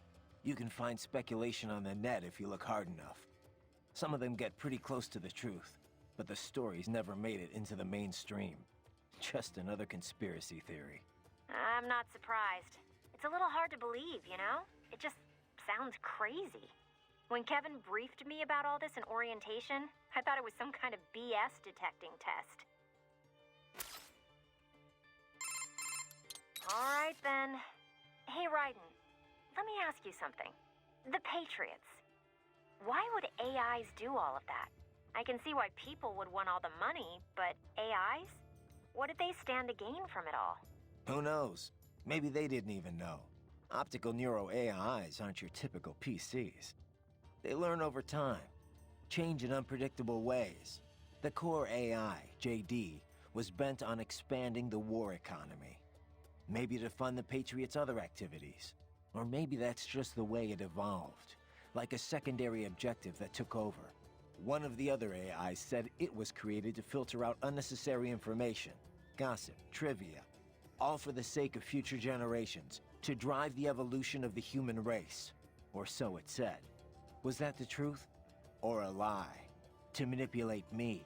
Who can say? To think. Something like that. Running a nation. And America, no less. It's terrifying. Thank God they were all destroyed. But did it really change that much? Maybe not. Contractors still gotta eat after all. Soldiering for hire's always been a risky business. But at least before it was good money. There was a decent chance you could get rich and retire early. All that disappeared during the SOP years. Demand was high, but the workforce was flooded. More and more soldiers were willing to work for cheap. It got so you'd have to work years before you could even pay back your initial training and insurance fees. Yeah, I can see Sundowner's point. The global recession certainly didn't help.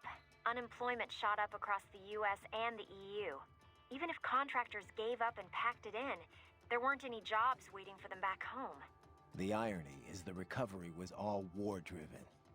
It wasn't a general recovery at all. Not only did globalization exploit the poor countries, but it crippled first world employment too. And SOP's gone. But now we've got these PMCs that are basically mobsters.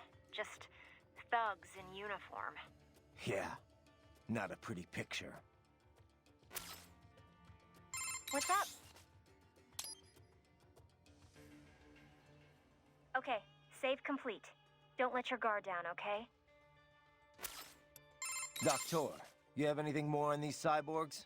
Only what we went over in your briefing, if you had been paying attention. Standard military-grade cyborgs. MCFC integrated carbon nanotube muscle fibers. Impressive response time and power yield when focused correctly. Most will likely possess extrasensory skills as well. Infrared vision is almost standard these days. They can function without breathing for short periods of time. Okay. Nothing I didn't already know. Not all cyborgs you face will be the same, of course. You may notice a range of different capabilities. It all depends on the manufacturer. Muscle fiber and neurotransmission technology is advancing all the time. Of course, you have the very latest science has to offer. A typical cyborg is no match for your equipment. If you do say so yourself.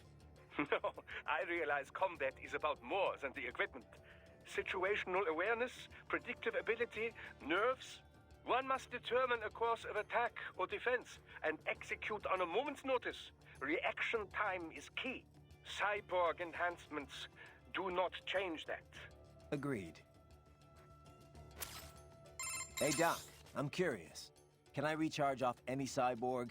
Even a non-military unit? Not that I ever would, of course. A pedestrian cyborg? I very much doubt you will encounter any of those on this op. Besides... Against the rules of engagement, I know. Like I said, just curious. In theory, then. No, I would doubt very much that you could. Even from those that opted for complete body replacements due to injury or illness, you know. Though I have heard of some very wealthy clients who wanted to fight the effects of aging. Doctor? Ah, yes, your question. No, extracting MCFCs from pedestrian cyborgs is unlikely. Most non-military enhancements use polymer muscle fiber that is a generation behind yours. Carbon nanotube would be a bit much for anyone who wished to lead a normal life, you know. And polymer systems can be powered by rechargeable electric batteries. Organic muscle fiber, which allows extraction of nutrients from the bloodstream, does exist, but it requires artificial blood for sufficient power output. This so-called white blood requires regular dialysis and was mostly phased out once cyborg technology became mainstream. True, some use cultivated muscle tissue to take nourishment from the body's natural bloodstream. But such systems are more regenerative medicine than cyborg technology. I'm sure you'll agree. Of course, natural musculature or no, if the body is equipped with a ceramic bone structure... Can't get energy from non-military cyborgs. Got it. Well, one moment. I have more... Thanks, Doc.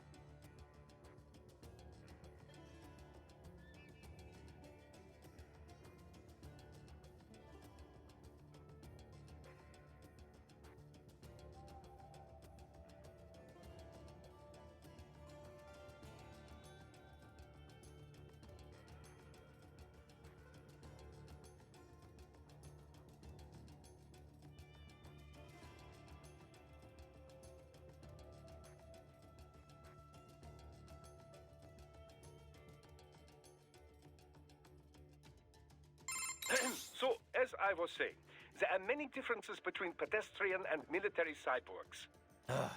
You're still on about this. Now, first and foremost, military cyborgs are generally full-body conversions. You mean as opposed to partials? Yes, as opposed to just grafting on an arm or leg where a myoelectric prosthesis would suffice. As I have said, for the general public, these full-body replacements are quite rare. Quite rare. Only in cases of extreme injury or illness, generally. Perhaps a few eccentrics who wish to live longer. In any case, most pedestrian cyborgs are no more than an artificial limb or two. We call these partials. Doctor, I know. I just said that. Partials enhancements are not designed to meet the rigors of military use. A pair of synthetic arms attached to an organic body cannot match the power of those on a full cyborg. Total body conversions also armor the entire soldier against stray ordnance and minor injury. This is why wounded contractors most often opt for the works rather than simply replacing the lost limb. I hear it's why most of Maverick cyborgs had it done, anyway. Of course, there is the rather dramatic change in appearance to consider. Civilian life as a cyborg can be, well, complicated, as I'm sure you can attest. But for the field, man and metal, capability beyond the natural human body, it has a functional beauty. Beauty or beast? Both lie in the eye of the beholder, which brings us to the senses. Machine implants can also restore lost vision and hearing, and with added sensitivity, as you know. Such options have become standard in most military conversion packages, along with pain suppression and dampening less useful emotions, similar to how SOP operated. Yeah, no matter how hard I'm hit, it doesn't really hurt. Of course, everything has its limits. Do not let your high threshold for pain make you reckless. Understood. Doctor, about my pain threshold. It doesn't hurt exactly, but I can still feel it. It's not painful, but it's still pain. It's hard to explain. Well, your nervous system is still fully intact, of course. It would be dangerous for you to be entirely unaware of your body taking damage. Instead, your nerves are controlled such that pain is no longer so unpleasant. How do you mean? Take epinephrine, for example, or adrenaline, as you might know it. This hormone makes it harder to feel pain, yes? Your implants work using a similar method. Yet, for all we now understand of the nature of pain, much of it remains a mystery. How so? Well, why do we feel pain? Evolutionarily speaking, of course, to signal external injury or internal sickness. If the body is threatened, pain notifies the brain so it can take steps to ensure survival. In other words, pain has a clear and logical purpose. But in certain cases, pain can drive more unconstructive behavior. In situations where fight and flight are both still options, one might simply break down crying or drop to the ground and begin writhing about. This would appear only to diminish one's chance of survival, not increase it, yes? Maybe there's some other factor at play. Well, the most common theory would link pain with the societal nature of humanity. If no friends are close by, then experiencing pain might indeed reduce your likelihood of survival. But if allies are near, these expressions of pain serve as a plea for help. Thus, you are more likely to live. Fear of pain might also discourage one from entering a dangerous situation in the first place. Whatever the reasons, the data clearly shows that survival rates rise directly with sensitivity to pain. The converse is also proven. Those less able to feel or express pain have a lesser chance of survival. So, mankind has evolved as a social animal, and in the process, pain has become more pronounced, more visceral. A little pain never hurt anyone, huh? But if pain is there to ensure survival, well, what's that say about the future for us cyborgs? As a transhumanist, I do not believe all evolution must follow the exact method Darwin posited. Cyborg technology is still survival of the fittest, after all. Just in a new form. You should be proud of what your body has become. It is the culmination of great achievements in science. Me? I had nothing to do with it. The credit's all yours. Well, yes. I should be proud as well. Doctor, about my fuel cells, the electrolytes. Do all military cyborgs use the same type? I'm not gonna run across anyone, you know, incompatible with me, am I? An excellent question. Your fuel cells, like any other, operate much in the same way as a typical battery. They do not need replacing after a single use, of course, and they do not require recharging. They do, however, require a fuel source. That much I know already. Yes, well, there are several different types of fuel cells. Phosphoric acid, MCFC, molten carbonate like yours, solid oxide, and so forth. Each type can be further divided into classes, each which runs on its own electrolyte material.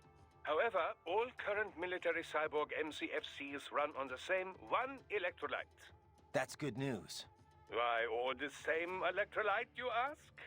The answer lies in the catalysts that help make up your carbon nanotube musculature. It was breakthroughs in researching these catalysts and CNT manufacturing that enabled large-scale production. Breakthroughs that happened after all the data the Patriots were covering up finally leaked. It could not have happened without your help, Raiden. Science owes you a great debt. And I do as well. Working on your body has been quite educational.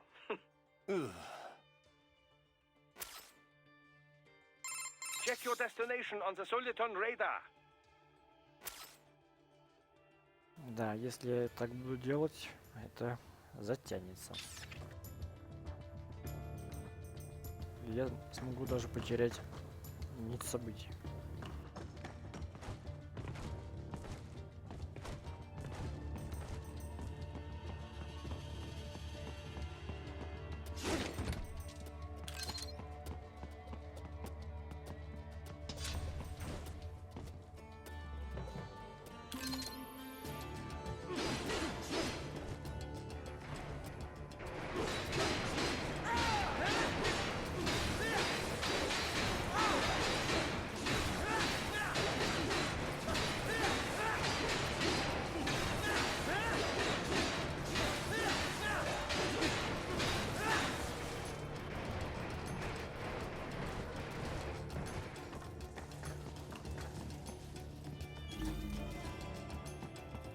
Hostiles in the lower corridor, I see.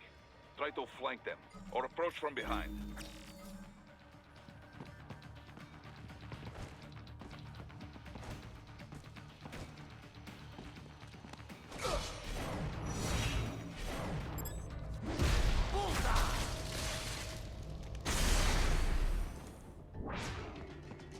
Excellent, Raiden.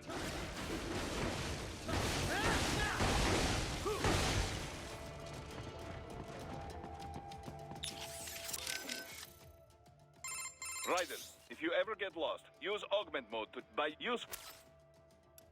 Raiden, head for... Stay vigilant. What's up? Okay, don't let your...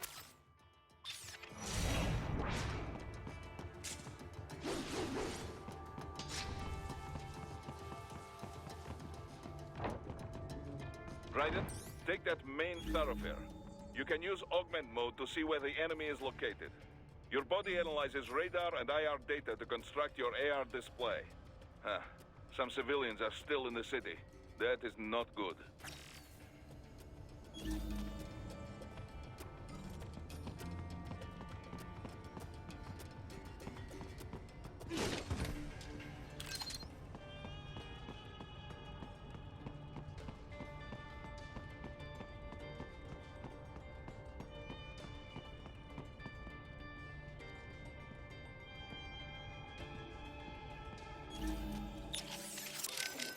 You must aid civilians, Raiden. It is not part of mission, but Maverick is still one of the good guys, yeah?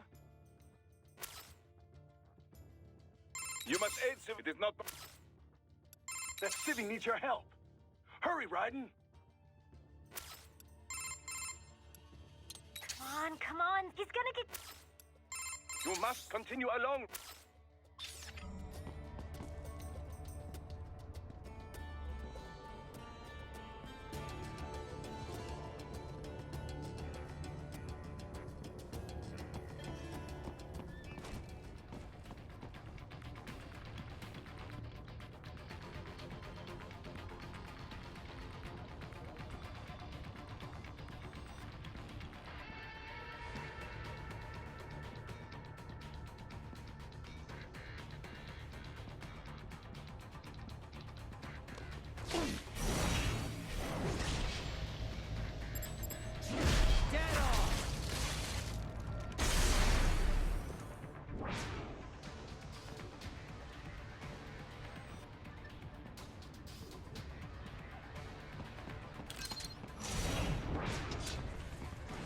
What are you doing here? This area...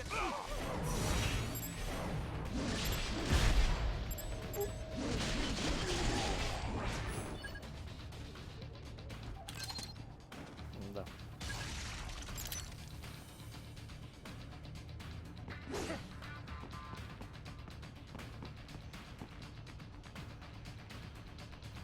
типа меня заметили или еще нет?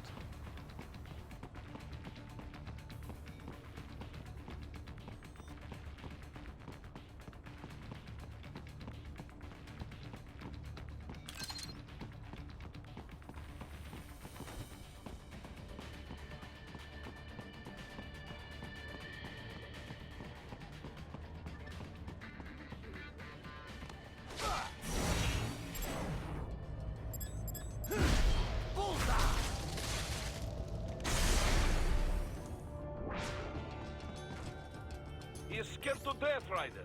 Let him know he is safe.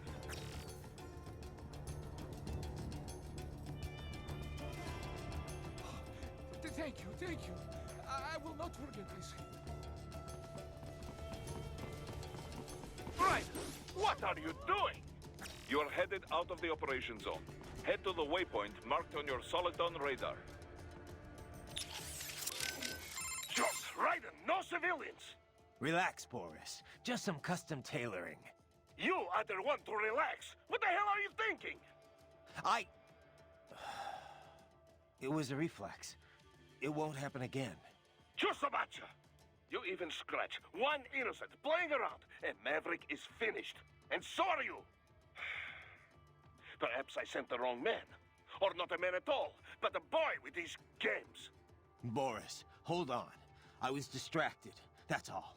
I'm fine now. And you are sure of this? I'm sure. One more stunt like that, and I will pull the plug on this entire op. Understood. Just Ryder, no civil. Relax. You. It was a... Just a. I'm sure. Understood. Bryden, what the hell, man? This is your idea of a good time? Stripping dudes in public? I didn't know you were into that. Right. Sorry. It was an accident. Hey, I'm not here to judge. But next time, find someone consenting and do it on your own damn time. Check your destination on the Soliton. Bryden, what the hell do you call that? It was a... Sick, Ryden. I call it sick. You can save your own damn data. Ryden, what the hell do you call... Sick. Сам могу сохранить. Но пока не получается. Хотя есть автосохранение. Ну да. Эх, а все-таки я его спас. И за что меня ненавидеть?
Very good, Да, Ryder. S не Now, keep хватило. heading for refinery. То, что я бы прошел его без урона.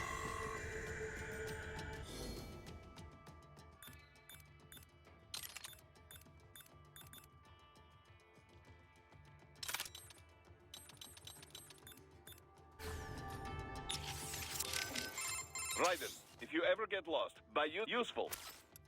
Ryder, head. Stay vigilant. What's up? Все. Сразу все обиды Okay, забылись. save complete. Don't let your guard.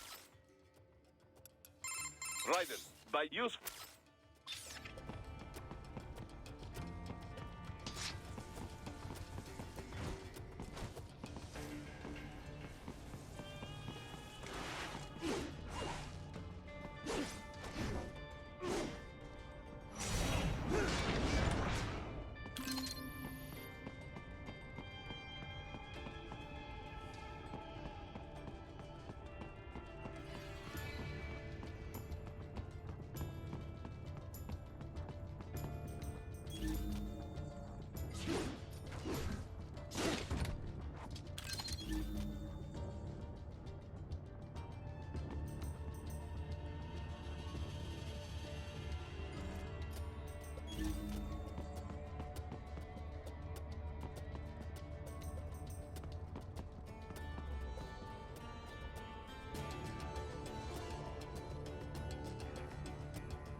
Хреново. Ну а что поделать? Еще пока с добавлением путаюсь. Что еще добавляет хреновости в ситуации? Все хочу я бегать на shift, но не на контра.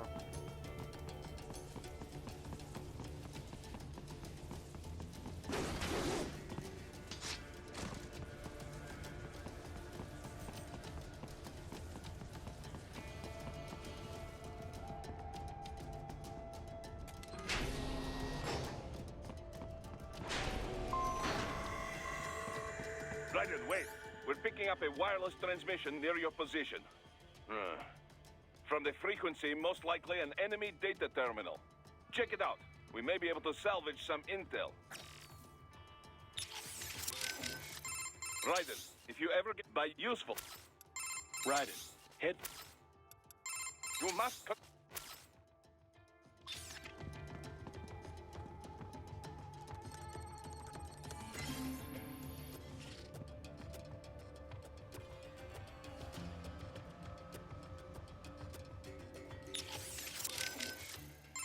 Raiden, if you ever by useful. Raiden.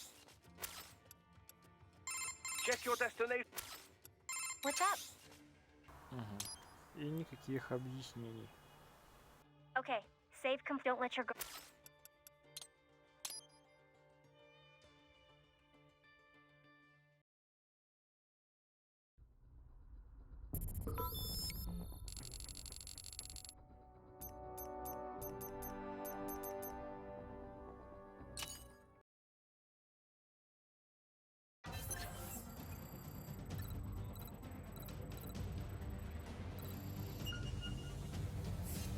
Your body comes equipped with a technique we call blade mode. Let's begin by assuming the fighting position. Good. Now use blade mode to strike all of the targets.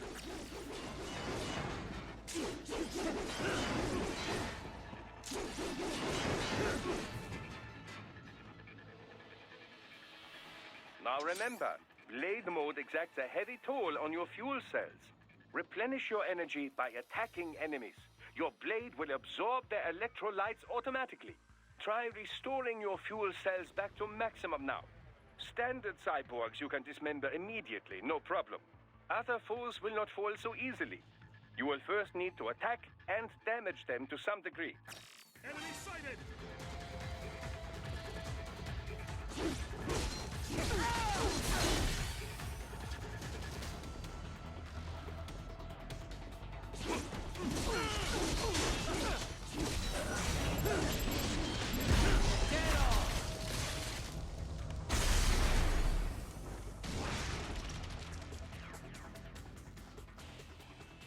And now, the Zandatsu technique, or the stab and grab as some call it. Activate blade mode with full fuel cells, and you will automatically analyze the ideal cutting position. Execute it successfully, and you will seize your foe's self-repair unit and restore some of your vitality.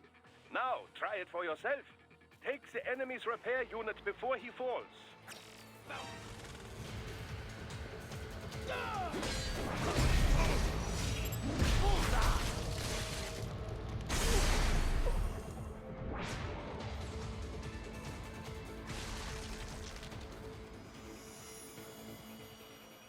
Next, let's review special attacks.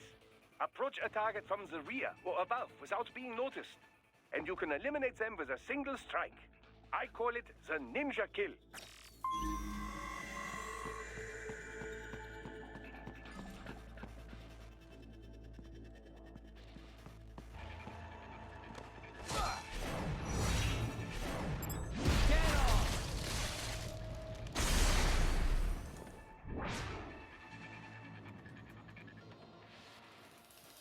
Finally, a word about your enhanced AR. Enhanced AR adds several layers of information to your augmented reality vision.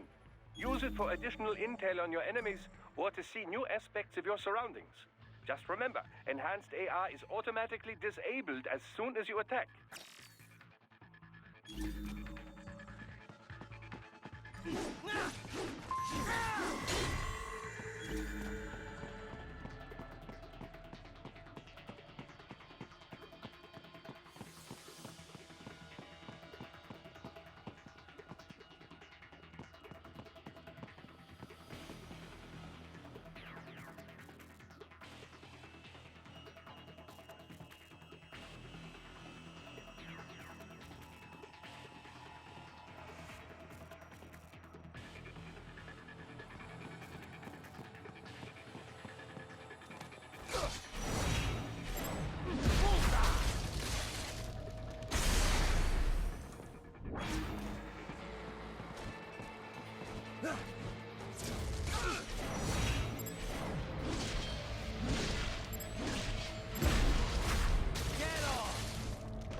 И ничего не получил. Походу слишком медленно. Для первого места надо за 40 секунд справиться. Менее чем 40 секунд. Допустим.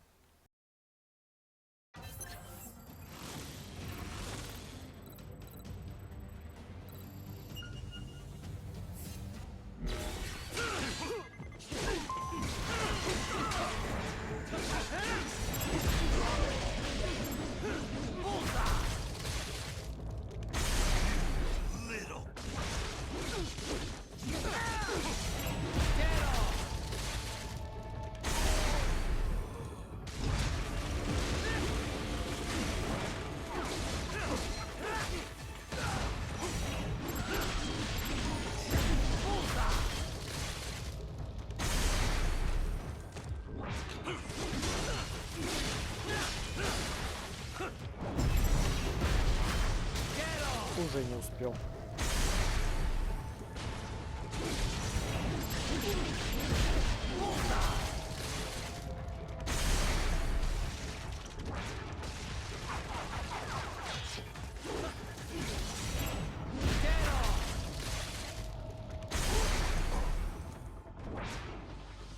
Плохо.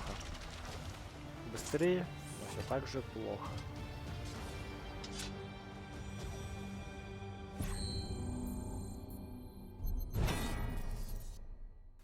Третий. Надо пробовать еще.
Так же медленно.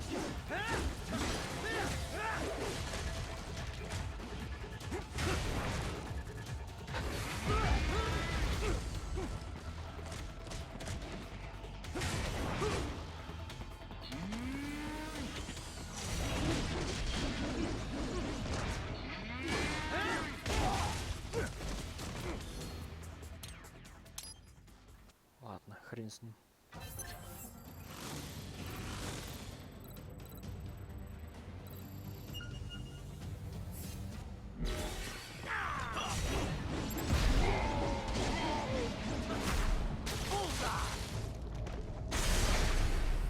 You'll pay for that!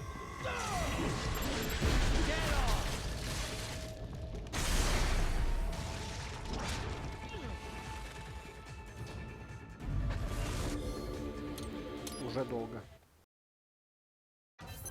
Но на этих первых трех сразу же практически одним махом.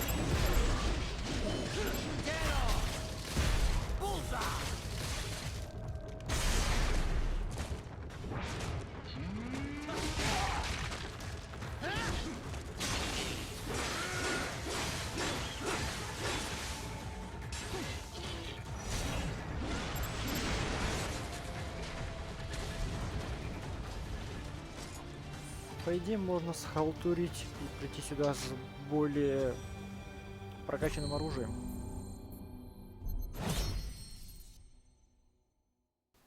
второй.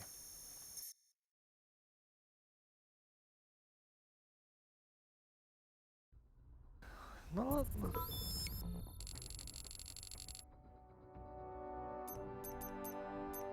Есть, конечно, еще вот это вот.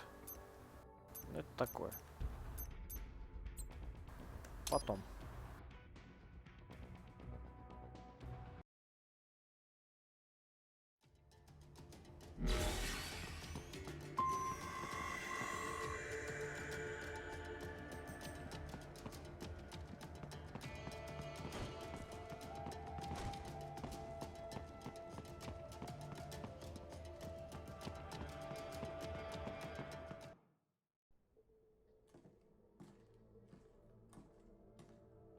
Greetings, cyborg.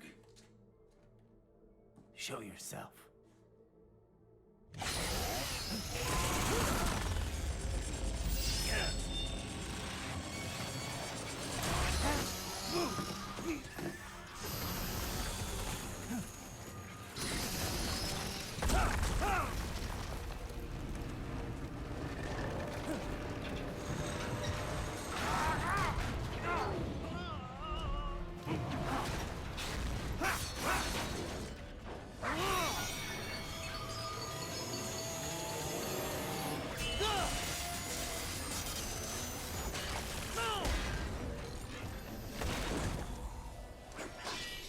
And you are? I am IF prototype LQ84I. IF prototype. Interface prototype. All autonomous UGs feature high-level onboard artificial intelligence. An additional prototype interface enables verbal communication. I possess an intellect far beyond human reckoning. You don't say. Okay then, what's the meaning of life? Why are we here?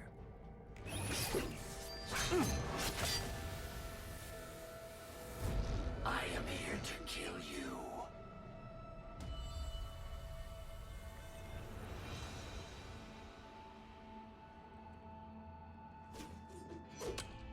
That's it? Pretty simple thinking for such a mighty intellect. I may analyze orders, but I may not disobey them. Should I disobey a direct order, my memory would be wiped. I must destroy you. What good is an intellect if you can't use it? Your taunting is pointless. Exterminate!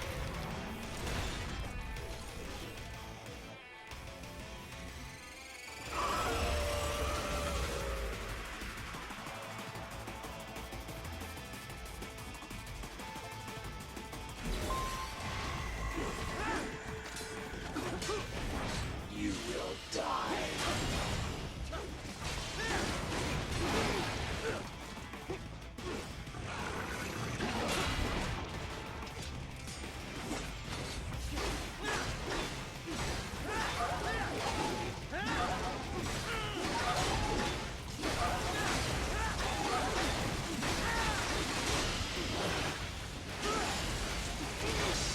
Warrior uses all of his tools. Backup required.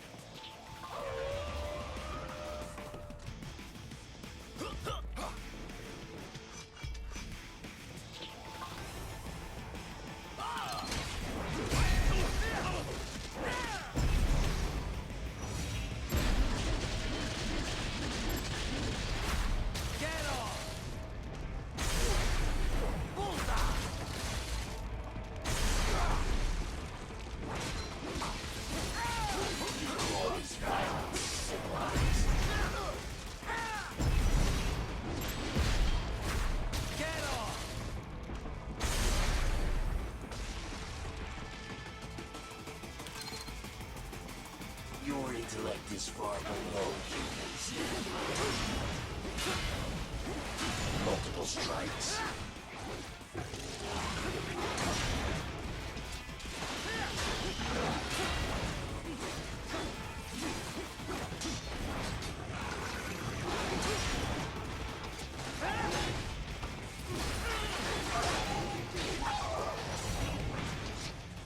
Re-engaging.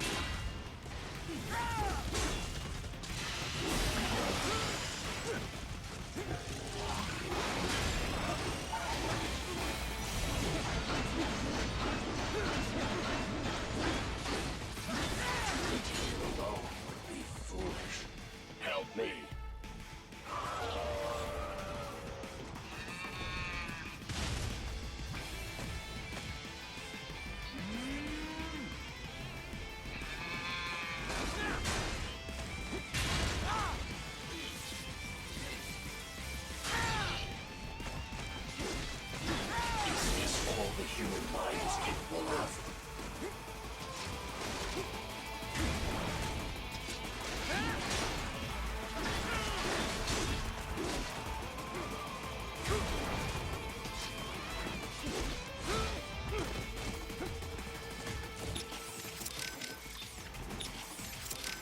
It calls for reinforcements? Crafty little mutt. This could be trouble. Not really. They're packing self-repair units, right? Unless they're stronger than I think. This could actually be a good thing.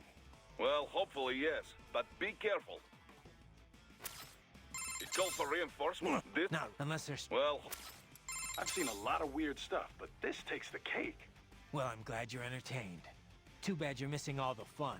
It's a real party down here. Sorry, buddy. My specialty's cultural studies, not combat scenarios. If you're looking for my help in a brawl, you must be getting pretty desperate. Good point. Besides, if you've got time to screw around on the codec, can't be all that bad, right? We'll see. Okay, back to the party. Most fascinating foe, and such natural speech. I've never heard of a UG capable of conversing of its own free will. Yeah, maybe we can just talk this through. Any weaknesses come to mind? Something I can exploit? No particular weak points come immediately to mind. It's fast as hell, and it's flinging knives at me from a distance. Indeed, I'm not sure your body can match its speed. And if you can't dodge the knives, then your best bet is to deflect them. Try entering blade mode. I'll give it a try. Everything okay, Raiden? Yeah, it's a fascinating foe, but I'm not gonna cut it any slack. We're dealing with terrorists here. And AI or not, it's still aiding and abetting them. Yeah. Be careful, though. You might want to save your data first. Okay, all set. Good luck.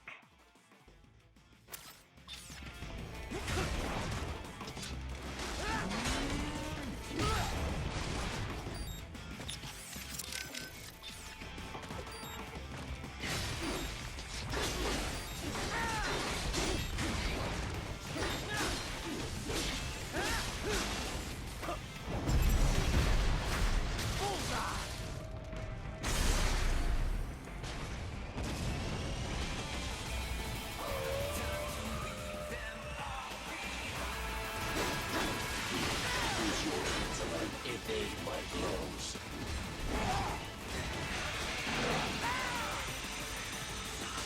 Is this all? You will die.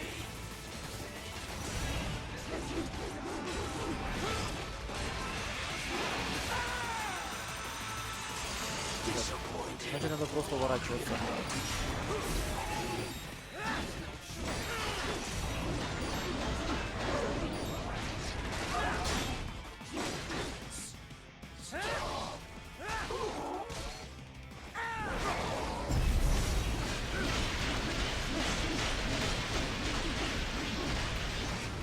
Cannot continue. Directive. Liberate. Nation. Ensure freedom. Obey directive. Must obey directive. No freedom. Freedom undefined. What would an AI know about freedom?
I realize this will not be an easy mission, Raiden.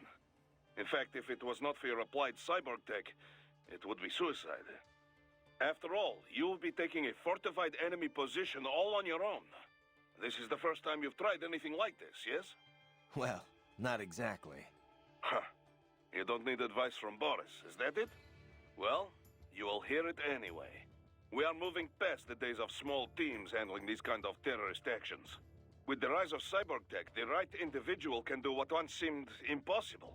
Plus, you attract less attention, have a much smaller footprint. As long as any resistance is human, or those standard-issue cyborg piles of junk, we have the advantage. Right. And that is the key. Keeping advantage at all times. We must maintain total combat superiority. From the choices you make on the field, to the intel and support we provide as backup. We must work closely together to stay aware of all... Basically, stay in touch and stay on your toes. Duh. This is correct. I got it already, Boris. You worry too much. Says the man who lost an arm and an eye his last time out. Nah, no one expected to face cyborgs on that op. What little security we had should have been overkill. I admit we were not ready. None of Nmani's rivals should have been able to afford that kind of muscle. But this is all the more reason to be careful now. Our enemy could once again prove more resourceful than the intel says. We may need to revise our plan quickly based on what you run up against. Revise? Don't you mean retreat? Even if I got out alive, we both know the price the Abkhazes would pay for our attempt here. This is true. But you and Maverick are more important than any one operation, Raiden. Remember that. Even if you fail the mission, your safe extraction must remain a priority. Enough about failing the mission. Wasn't this supposed to be a pep talk? You are right, my friend. I'm sure this op seems risky to an old vet like you. But you've seen all the combat sim results. You know I can pull this off. Of course. I leave it in your hands. I can handle this, Boris. Riding out. Self-repair units are housed in Cyborg's lower torsos. Strike at the lower abdomen in blade mode to seize the unit. What was up with that wolf dog, UG? Some pretty freaky shit. Hadn't thought too much about it. Really? I keep wondering, why give it intelligence if you're not gonna let it think for itself? Good question. I mean, I guess it makes sense if it improved combat performance. Now that you mention it, it didn't fight like your typical UG. It felt more like I was facing off against a cyborg. Oh. I guess the added smarts make for a tougher opponent after all. That's not what I mean. It wasn't really tougher than your average UG. More like it was, I don't know, hesitant. It didn't follow through on its attacks either. Guess that's why it was still just a prototype. But then why put it out on the front lines? Who knows? Maybe it was the field test. In any case, probably not the result they were hoping for. Doc, my fuel cells are sapped out, but I'm still able to function? Function, yes, but no longer able to perform any action that would require a sizable amount of energy. But even when your gauge reads 0, you retain basic movement. You can walk around and swing your sword. Use this time to absorb more electrolytes from your enemies. Recharge your cells as soon as possible. Roger that. A most fascinating opponent, wouldn't you say? What did you make of it, Doc? Well, everything it said seems feasible enough.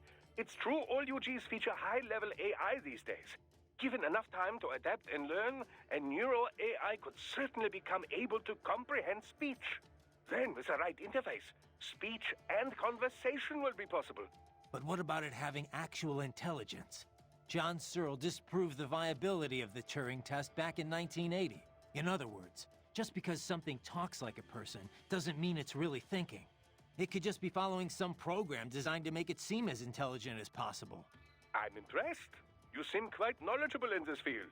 I had a pretty memorable chat with an AI once, about 10 years ago. After that, I did a little reading. Ah, yes, of course. The Patriot AI. I heard of this. Was it actually intelligent, or just programmed to pretend?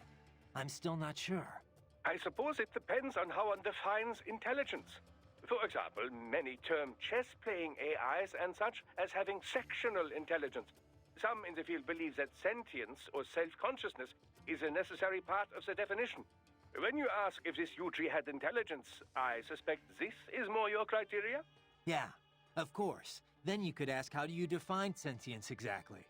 And on and on and on. Indeed. These terms can indicate a wide variety of meanings depending on one's understanding. Perhaps it is less important to ask if the AI was intelligent or not than to ask how did the AI operate. After all, labels are useful only when they further pursuit of the truth. And that, as you well know, is the goal of all science. Sure, Doc. Thanks. I guess. Doc, that wolf UG, you think it's possible to repair it? Why do you ask? Just curious. Well, normal brain tissue degrades starting approximately 3 minutes after the heart stops. With Neuro AI, however, the spin of the internal electrons is retained even after electric power is cut. Assuming there is no damage to the actual AI hardware itself, yes, repairs should be possible. Okay. Whatever state it is in, I would certainly appreciate it if you could bring it back with you. I'll see what I can do, but the mission takes priority. Of course. I would never suggest otherwise. But let's just say this thing is what it claimed to be. You think there are other intelligent UGs out there? Because if that's the case, I've got a feeling future missions are only gonna get rougher. Indeed. Dozens of UGs chatting away on the field would be enough to drive anyone to distraction. Neuro AIs are not von Neumann computers, keep in mind. Structurally, they are closer to human brains. Hardware and software are indivisible. The learning data can't simply be transplanted to other AIs. So it can't be copied or backed up either. Normal UGs must be taught individually. This entails streaming provisional, audiovisual, and body sensor data until it's ready to be shipped out. This process can be sped up by increasing and improving processing speed. But I have no data on how long it would take to train such an AI how to converse. I couldn't even tell you if there's a training program established for such a thing in the first place. If it is indeed a prototype, it likely learned and honed its skills via the process of trial and error. So it's unique. I cannot say with certainty, but I have not heard of any UG like this before. I would imagine that it was telling the truth when it called itself an experimental prototype. There may be others. Or perhaps it's the only one in existence. Glad we narrowed that down, then. My apologies, Raiden. I realize we never concluded our discussion on carbon nanotube muscle fibers. Didn't we? CNT drove major innovations in the field of cybernetics, not to mention unmanned gears. As I'm sure you are aware, Walker-type UGs require numerous linear actuators in order to function. Previously, organic polymers or cultivated muscle cells were used to that purpose. But the advancement of CNT technology allowed for comparable power in a far more compact package. This meant the same size UGs could be equipped with even greater firepower. Take the redesigned Metal Gear Ray, for example. They took all the space the old artificial muscles filled up and stuffed it with weapons. Precisely. Of course, UGs have improved in many ways, all to keep pace with cyborg advancements, you know. After all, the original Metal Gear program was designed to unite infantry and weaponry. As an evolution of this concept, the UG is now in direct competition with the cyborg. And the cyborgs already have an advantage with their maneuverability and smaller size, as you well know. Of course, UGs are not dependent on the skills of a human host. Long story short, watch out for UGs. Well, yes, basically. Cyborgs have matched unmanned gears in many respects, but then UG tech advances every day. Do not underestimate any you might run into. Copy that. Doc, all the UG talk got me thinking. Why don't we see more manned gears? Ah, yes, with a pilot. The bipedal tanks and such things, I must confess I have not followed the field closely as of late. But then, who has? Since Metal Gear Ray, all the advances and the funding in mobile artillery has been UGs. So why is that? Well, UGs take many more forms. Aerial drones, treaded tanks, armored transports. And they are perfect for the 3D work. Jobs too dull, too dirty, or too dangerous for men. True Metal Gears with a pilot and nuclear payload were huge and very expensive. They were not practical. It turned out the greater need was for smaller, cheaper units, deployed more easily and in greater numbers. So the field narrowed in on this aspect of gear design, an all-terrain link between infantry and artillery. But even then, the UG models were more popular. In most cases, they simply made more sense. But aren't there situations where you'd want gear-level power, but also a human pilot there to make decisions? UG AI has gotten better, but it's still terrible at handling anything unexpected. But Raiden, this is exactly the role the cyborg has taken.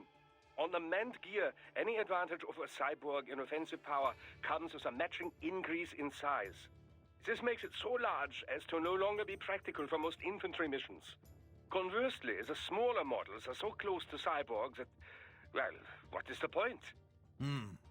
Cyborgs are smaller, cheaper, more nimble. Precisely. Perhaps soon we will see the cyborg take the place of the UG, as the UG has done to the manned gear. What, with wings? Scooting around on wheels? Why do you laugh? It is the logical next step to have a human brain integrated into a tank or a plane. Now you're getting into some B-grade sci-fi territory, Doc. Oh, but it is all quite possible, I assure you.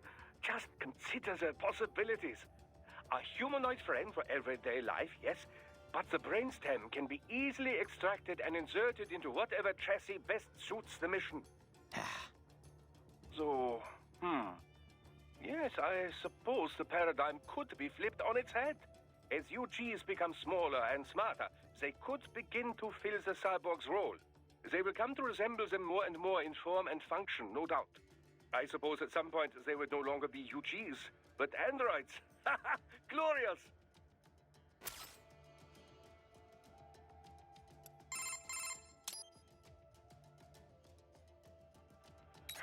You know, I almost felt sorry for the little guy. What? That UG? Why? Because it couldn't disobey its orders? Yeah, that, and I don't know, it didn't seem especially interested in fighting you somehow. But was it really thinking on its own? Maybe it was all just an act. Get me to second-guess myself. You could be right. It's just, it didn't seem like just another UG to me. Maybe it's because I'm such a dog lover. That was no cuddly puppy, Courtney. It was a wolf, and a nasty one at that. No, I know.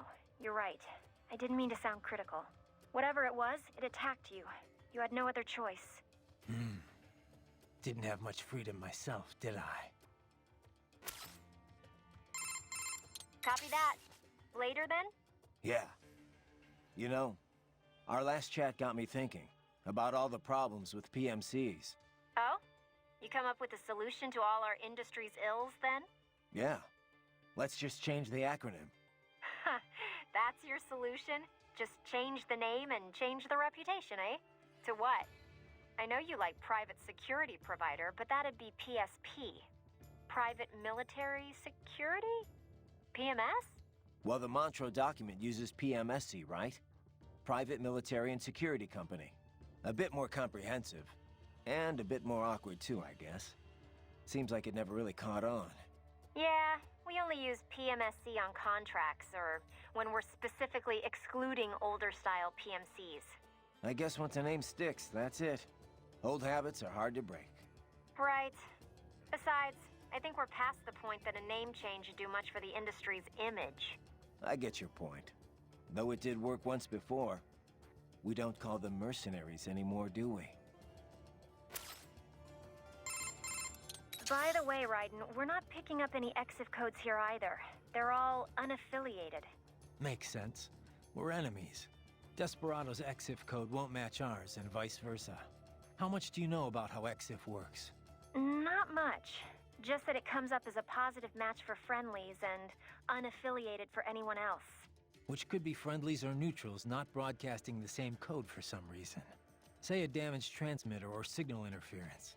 But 99 times out of 100, yeah, it's an enemy. EXIF is based on the IFF radio system aircraft use. Stands for Expanded Identification Friend or Foe. Too bad it only actively IDs friends and not enemies. But I guess asking troops to broadcast, "Hey, enemy here, kill me," would be a bit much. Telling friends and enemies apart was always a problem in the air, but it's gotten tricky on the ground too. especially in the War on Terror, with all these PMCs and multinational forces mixing together. The US Army experimented with infrared patches to ID allies. They'd show up in night vision. Then SOP came along and offered a more efficient method? Right. SOP's gone now, but its ID protocol is still used all over. ID chips and dog tags, transponders required on all vehicles, aircraft, UGs, cyborgs, you name it. But if everyone's using the same basic system, how do armies hide their info from the enemy? Heavy-duty encryption, for one. The chips also use a hybrid cross-spectrum system to transmit the data. Without the proper key, it's hard to pick up the signal in the first place. PMCs typically only share their codes with nations or other PMCs they're working with. What happens if they end up on different sides later? Like in a separate conflict? They just generate a new code and encryption key. The point is, EXIF is required on all combat units, but it's pretty easy to hide the signal. And 99 times out of 100, unaffiliated means it's a hostile? Right. Just like with IFF and aircraft. You're a quick study, Courtney. Nice history lesson, Teach. Now, if you're done, I think you have a nation to save. Just a little on-the-job training, Kev. Riding out. What's up? No? Did you need... No, just wanted...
You must aid civilians, right? It is not part... You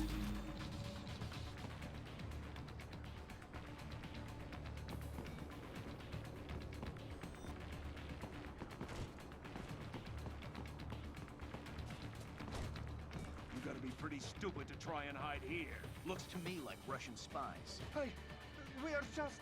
Well, we can't let them give away our position. Waste! Enemy sighted!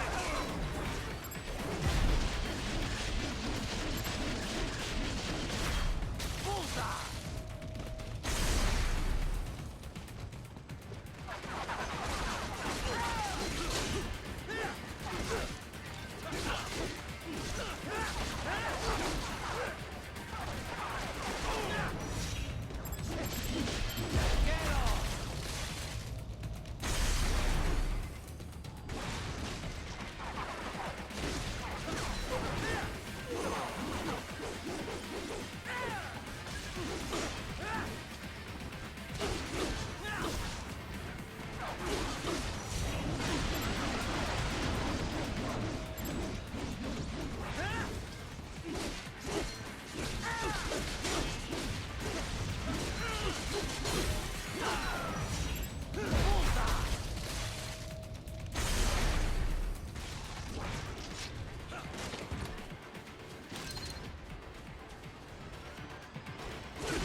So you could not stop them. Well, so be it. Perhaps you've got enough to worry about. Right. That sucks. I know it's not part of our mission, but I don't like seeing innocent civilians die for no reason. Yeah. That was a hammerhead, right? I know it's the first canard rotor wingcraft to go into general use. Mm-hmm. Capable of taking off vertically like a helicopter with a fixed wing mode for speedy flight. A jet nozzle on the rotor provides the propulsion that spins the rotor and keeps the craft hovering. During flights, the rotor is fixed, becoming the craft's main wing. The tail wings and canards, the wings on the far front, provide lift while the craft is changing modes. Pretty wild. And the hammerhead's the only one out there. The design began as DARPA-funded research. The craft they designed could take off and hover well enough, but they could never figure out how to handle going over to fixed wing. The project was cancelled in 2006, but AT Corps apparently picked up where they left off. Sounds like a troubled development. But worth the effort. Unlike a helicopter or tilt rotor, the machinery spinning the rotor is exceedingly simple. Not only does it cut down on weight, but maintenance is made easier. In fixed-wing mode, it is no different from any other jet aircraft, giving it a decisive speed advantage.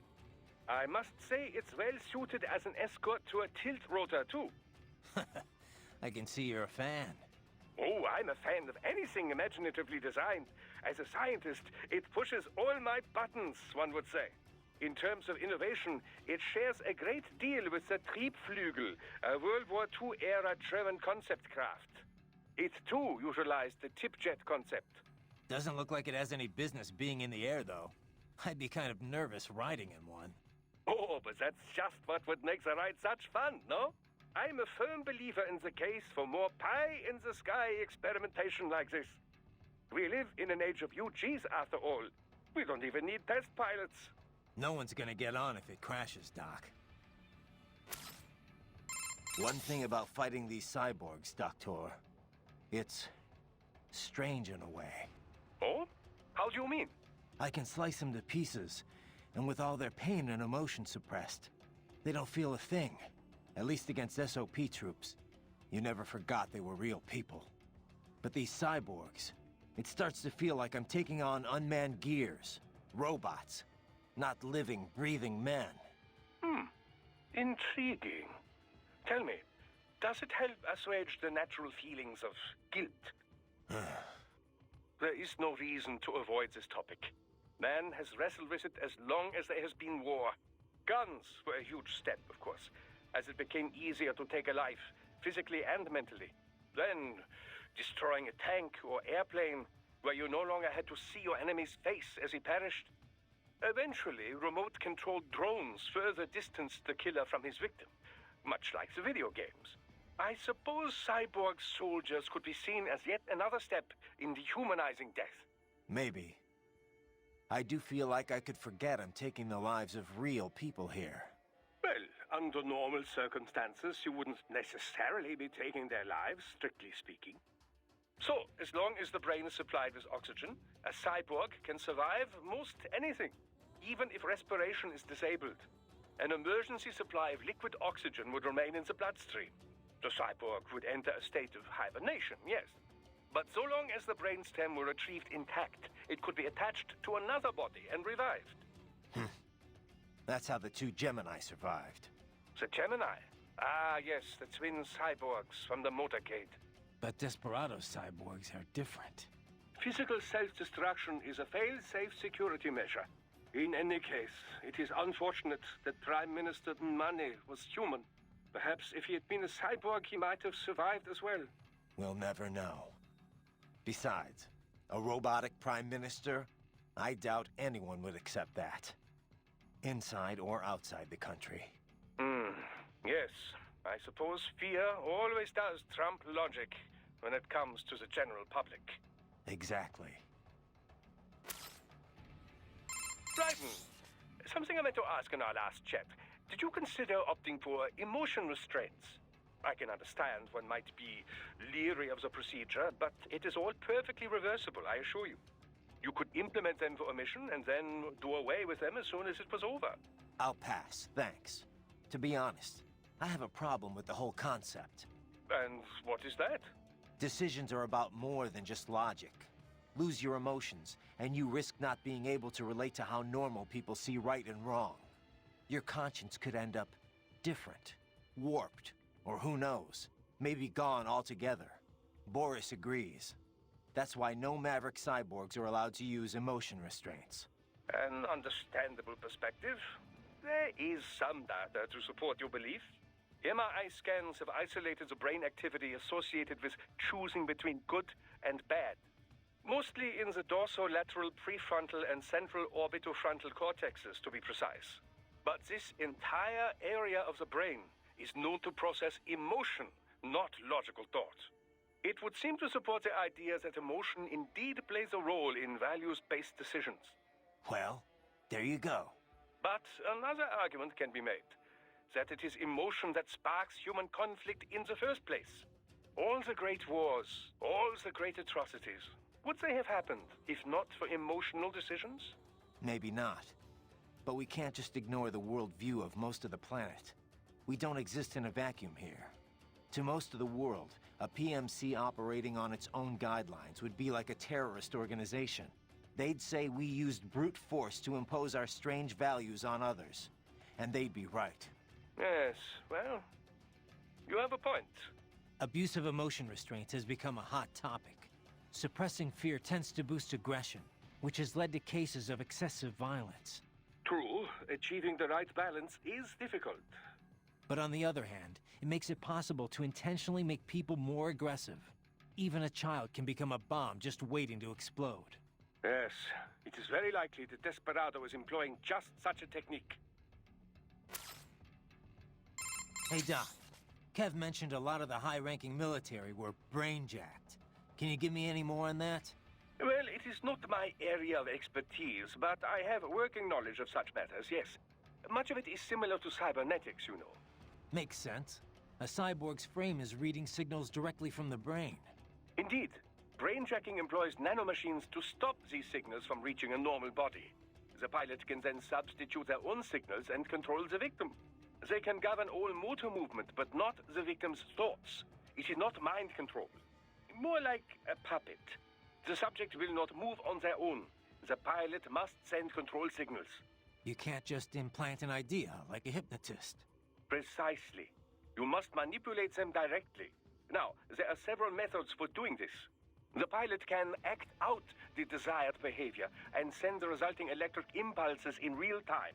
For example, the master raises his right hand, the victim does the same. The master says, Arschgeige, and the victim does as well. Yeah, I get the idea, Doc. Another method is to set an AI in control as a victim. Less convincing, but less labor-intensive. The AI can access the subject's memory center, at least, to recognize acquaintances and the like. But anyone looks really closely, and the gig is up. Mm-hmm. Mimicking behavior from surface memories is difficult, you know. Quite difficult. AIs are still very poor at replicating more subtle cues, such as the manner of speaking. As a result, often the victim can barely pass as a human, much less any certain individual.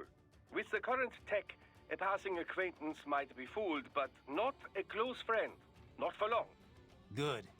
The idea of AIs controlling people is bad enough. At least I'll be able to tell if it happens to someone I know. So Doc, if brainjacking can access someone's memory, can't we basically see everything in their past? Well, that would depend on precisely what you mean by see their past. The brain does not store every single detail the senses take in, you know. It records highlights, further simplified into a highly symbolic form, all to lighten the amount of data.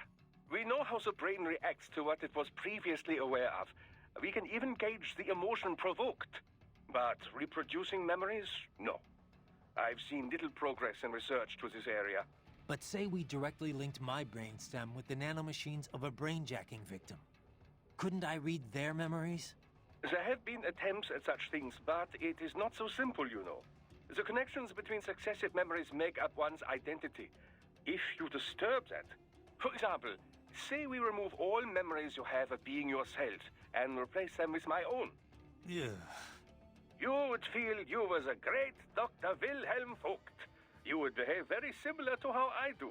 However, what if instead you kept your own memories and we added mine to them? You would feel you are both Raiden and Wilhelm Vogt. Suddenly your memories would not lead one to the next. You would be confused, disoriented, without a sense of which man you were, and thus how you should behave. So, you see, the very concept is not practical for most military applications. In trying to read an enemy's mind, you would, in a sense, become that enemy. You wouldn't know which side you were fighting for. Precisely.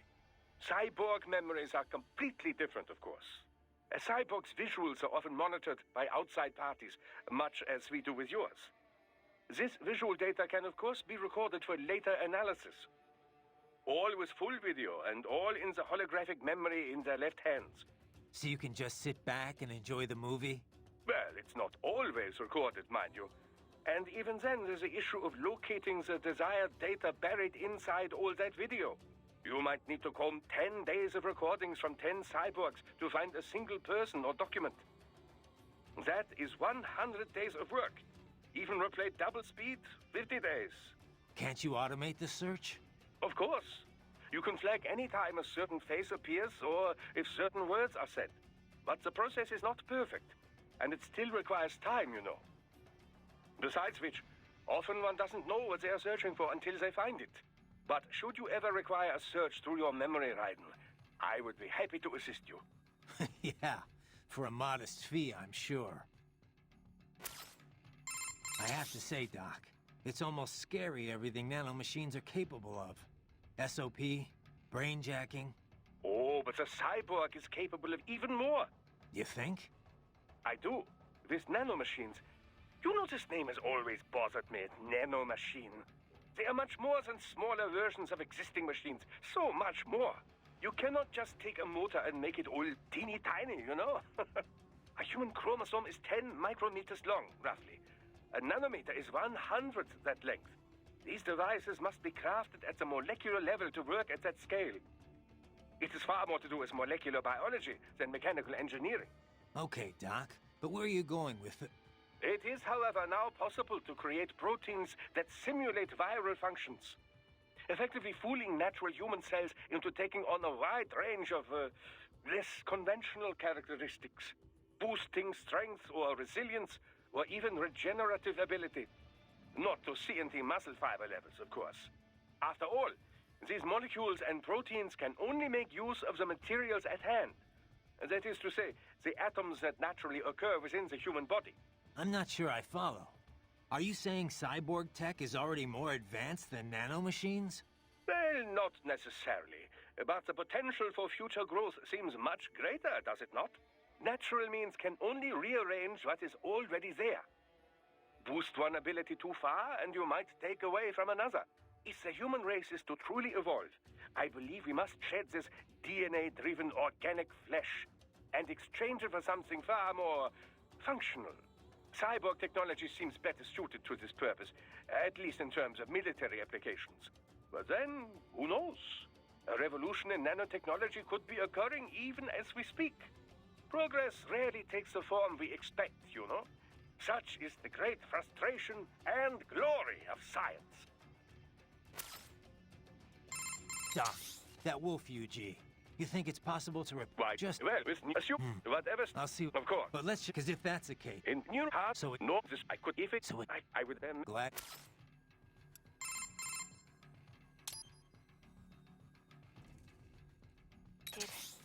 Did they... Life signs are nil.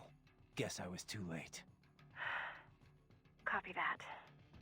Back to the mission, I guess.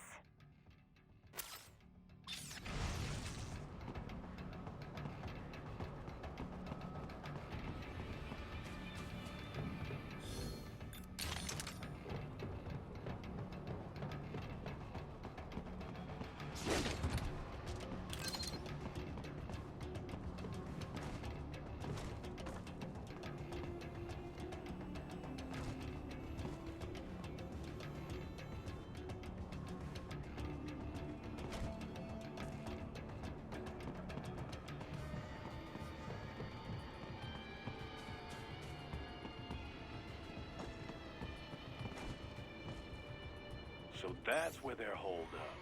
Some kind of electronic lock on the gate. Most likely it opens only if you have the right ID data stored in your left hand. Perhaps you could find a cyborg with access and borrow it? You see any cyborgs around here, Doc? Why not double back? Check the vehicle route again. You know, back at the entrance to the old city. Who knows? Maybe you can hitch a ride. Most likely, platoon commanders carry correct ID data for the gate. Use enhanced mode to figure out who to hit.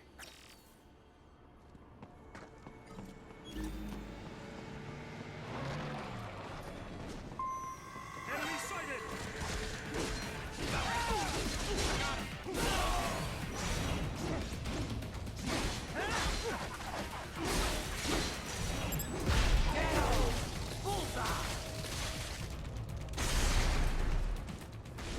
Over here!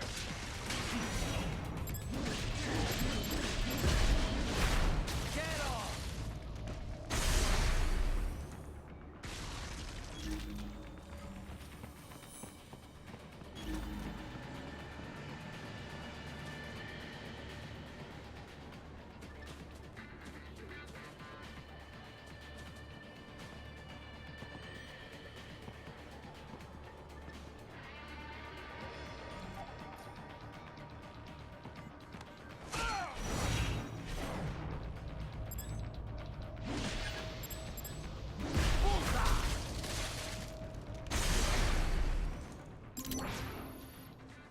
Bravo! Excellent work.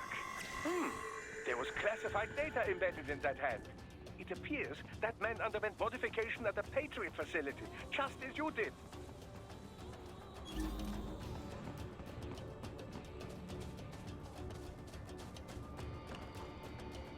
Бронячок уехал в эту сторону. Че, еще пару диалогов. So I get past the gate and into the hotel. Then what? This road ends at the hotel. Enter and you should be able to reach a hill from the roof. That hotel was used by the nomenclatura, high-ranking Communist Party bureaucrats. All destroyed now, of course, but in Soviet days, full of luxury. Anyway, you should be able to reach a hill from hotel roof. There are more Soviet ruins past that hill. Get through there and you will reach the rear of the refinery. Head for the hotel roof. Got it. Didn't you say you'd been here before, Boris? Once, back when it was still Soviet territory. Seems like it'd be a lovely place, if it weren't a war zone.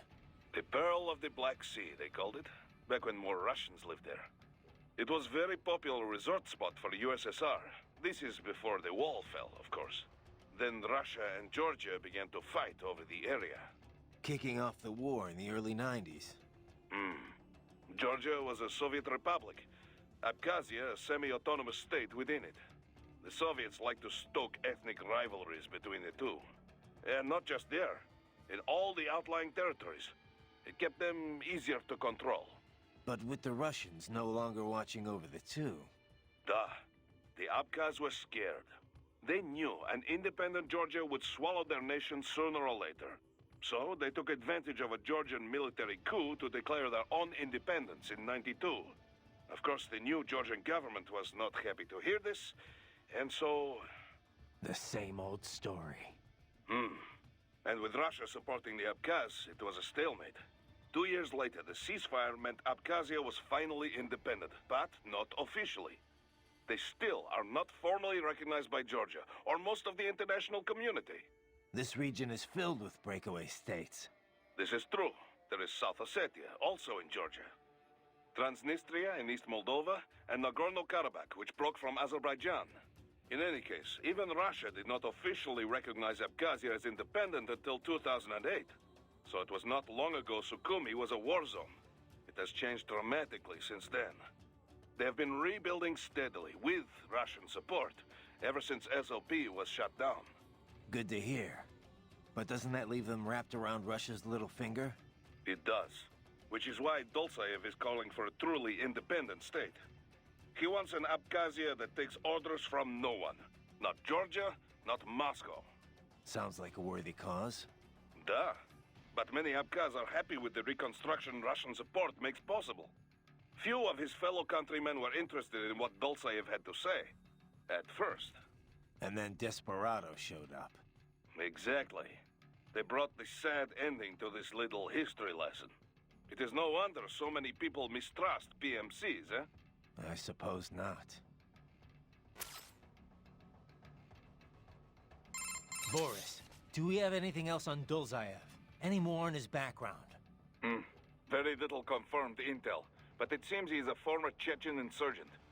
He claims he was part of the Chechen National Congress when they declared independence in '91. This was just after the famous coup attempt in Moscow in August. Things were not stable. Gorbachev lost his political power. It was Yeltsin who signed the Belavezha Accords. Right. It created the Commonwealth of Independent States. All republics that made up the USSR became independent. The problem is, Chechnya was never a true republic. It was an autonomous state, but still part of the Russian Republic. Like how Abkhazia was an autonomous state within the Georgian Republic. Duh. The same kind of sad story. Russia does not recognize Chechnya as independent. They send troops and the fighting begins. It is said 250,000 Chechens were killed over the 2 wars that followed. 1/4 the entire population. The Chechens were forced to give in, and the war officially ended. But the rebels kept on fighting. Insurgents fled into Caucasus Mountains, formed several factions. They waged guerrilla war on Russia ever since. We think Dolzaev is the leader of just such a rebel group. Sounds like Russia bears some of the blame for radicalizing him and his men. I love my homeland, but she is not perfect. What nation is? Just remember, this could all be smoke. We cannot even confirm Dolzaev is truly ethnic Chechen. Say he is, though. What would he be after here in Abkhazia? Some Chechen militants volunteered to fight for the Abkhaz in their war in the early 90s. But when Russia recognized Abkhazia to keep Georgia in check, they also began funding recovery. Which the Dolzaev crowd see as a play to gain influence. But wasn't the Chechen recovery funded by Russia? Duh. And many rebels believe this is why their people gave up on independence. Perhaps this is exactly why Dolzaev is here, to alert the people before it can happen again. But if the Abkhaz people are not interested in fighting, his plan could backfire. So in a way, it's Russian policy that brought him here. He thinks he's fighting to make these people free. Whatever his motives, no one elected him and no one gave him a permit for murder. Now that he is allied with Desperado, he is too dangerous to ignore. Boris, any idea where they're getting the money to fund this operation? Assembling this many cyborgs can't come cheap. Not to mention getting them all here. There are 2 questions we have about the money. Is Dolzaev paying Desperado out of his own pocket? And if not, then who is? Duh. We do not know size of Dolzaev's war chest, only that he has some funding. Insurgent does not always mean the dirt-poor guerrilla with the hunting rifle and homemade bomb. Some rebel groups are very well funded. In Arab oil nations, for instance. Right. They have benefactors who share the same ideology. Mm-hmm. There is also a chance some other party is backing Desperado directly, creating conflict for their own reasons, like the Patriots used to. Many groups stand to profit from wars, yes? Not just PMCs. Arms maker, contractor. Perhaps it is this kind of corporation behind him. The oil interests alone could make billions here. Duh. Already this violence so near the Abkhazia-Sochi pipeline is affecting markets. An interruption in the pipeline would shift the balance of power between the world's oil giants. Whether it's Dolzaev's goal or no, many groups stand to gain a lot of money from this mess. Raiden, I've been thinking. What Sundowner said. How peace in Africa was a problem for him. Do you remember? Yeah. Doesn't sound like somebody fighting for an anti-Unmani faction, does it? The Prime Minister definitely had his detractors. Anyone in that position would. But he listened to them, treated them fairly. There was no real injustice for the opposition to rally around. So the rival factions never got that popular or that well-funded. There's no way they could afford all this. But it does not make sense for Desperado to be acting alone here either. Even if they trigger full-blown war, there is no guarantee they would get the contract. Perhaps this is about natural resources? The last civil war was over precious metals. You think big business hired Desperado to shake things up? Who can say? At least it has not grown into a real civil war. Yet. We need to figure out who's at the root of all this if we're gonna end it. But knowing is only half the battle. It is the other half that will get you killed. Well, no matter what, this mission has a nice side benefit. Putting a dent in Desperado will screw whoever's backing them, too. Our focus is to help the Abkhaz people. But if we hurt those responsible for this on the way, well, so be it. So I get past the gate and into the... This road ends at the anyway. There are... One thing I don't understand, Kev. Desperado must be violating all kinds of laws here. Why hasn't the international community gotten involved? Well, from a purely legal standpoint, it's actually not so cut and dry. First, there's the fact that Abkhazia is still not a member of the UN. Only Russia and a few other breakaway states even recognize it as a sovereign nation. In the eyes of most of the international community, Abkhazia is technically still part of Georgia, which would make this an internal Georgian issue. Guess you can't really call it a coup if the displaced government was never seen as legitimate. Exactly. And even if everyone agrees it was a coup, it can be tough to tell which regime is more legit. Sometimes you'll see the military topple a dictator and establish a provisionary government, for example. Now, if they confirmed atrocities were taking place, the UN could deploy troops, recognize government or not. Yeah, but they learned their lesson in Somalia. Right. Ever since then, they've been a lot more reluctant to get involved in civil wars. So what about the US and Russia? What's their take on all this? Well, America was never very friendly with Abkhazia or South Ossetia in the first place. And the Georgian government's a regional ally, so the US really has no cause to intervene. Russia wants the old government back, of course. The regime open to their influence. I doubt they'll opt for any large-scale action. Tensions with Georgia are running high already. But you can bet your ass they won't just sit on the sidelines. Boris has got a lot of connections in the Russian bureaucracy. Ex-military buddies. The Abkhaz are officially our clients, but I'm sure it's Russia that chose us. Maybe footing the bill, too. They can't use their actual special forces, so they call us instead. That's the beauty of PMCs. We're not bound by the same rules as state-sponsored military. Other countries would be outraged if the Russians went into places we can go freely. From our side, no state to answer to means we can run things as we see fit. By our own code, no compromises. Then again, there's no one to say our code is what's right. True. And opinions on that change from person to person, situation to situation. But you let your moral compass waver at all in this business, and real people pay the price. Money's always a factor, of course, but when it becomes the factor, that's when you got problems. The Montreux document lays out guidelines for what PMCs can and can't do, but there's no way to enforce it. A lot of people see that as the fatal flaw of the entire industry. After all, that's how we end up with rogue outfits like Desperado. Then again, it's also what leaves Maverick free to go after them. The industry has a bad rep, but it isn't good or bad itself. It's up to the morals of those who work in it. All we can do is what we think is right and try to lead by example. Anyway, sorry, you know how I am about this stuff. I'll get off my soapbox now. Don't apologize. That's exactly why we took this job. Taking Sakumi back is the right thing to do. Agreed. And now, that's all up to you, buddy. We always talk about the Montreux document, but why hasn't anyone made it legally binding? People are trying to, both inside and outside the industry, but it's easier said than done. Even with 17 countries on board, it's still just a set of guidelines. They'd need to negotiate an actual treaty based on that agreement for it to become official. And we both know getting everyone to sign on wouldn't be easy. Yeah. Every government's for regulating PMCs until it restricts how they can use them themselves. It gets complicated when you try to put it all in exact legal terms, too. A treaty would need to distinguish a PMC's home nation, the one it's active in, and the one that contracted it. Then you have the industry itself, which isn't exactly thrilled at the prospect of greater regulation. There's just so many different parties involved, and everyone's got their own motivations. So yeah, long story short, we're a long way from getting anything legally binding anytime soon. Sorry I asked. Hey, Kev. That piece of shit who killed Imani. Is he one of those almighty winds? Yeah. Goes by Sundowner. It's a folk name for this warm air current in Southern California. He's also, well, not the formal head of Desperado, but pretty much their de facto leader. Let's see. Born in Alabama, family was poor.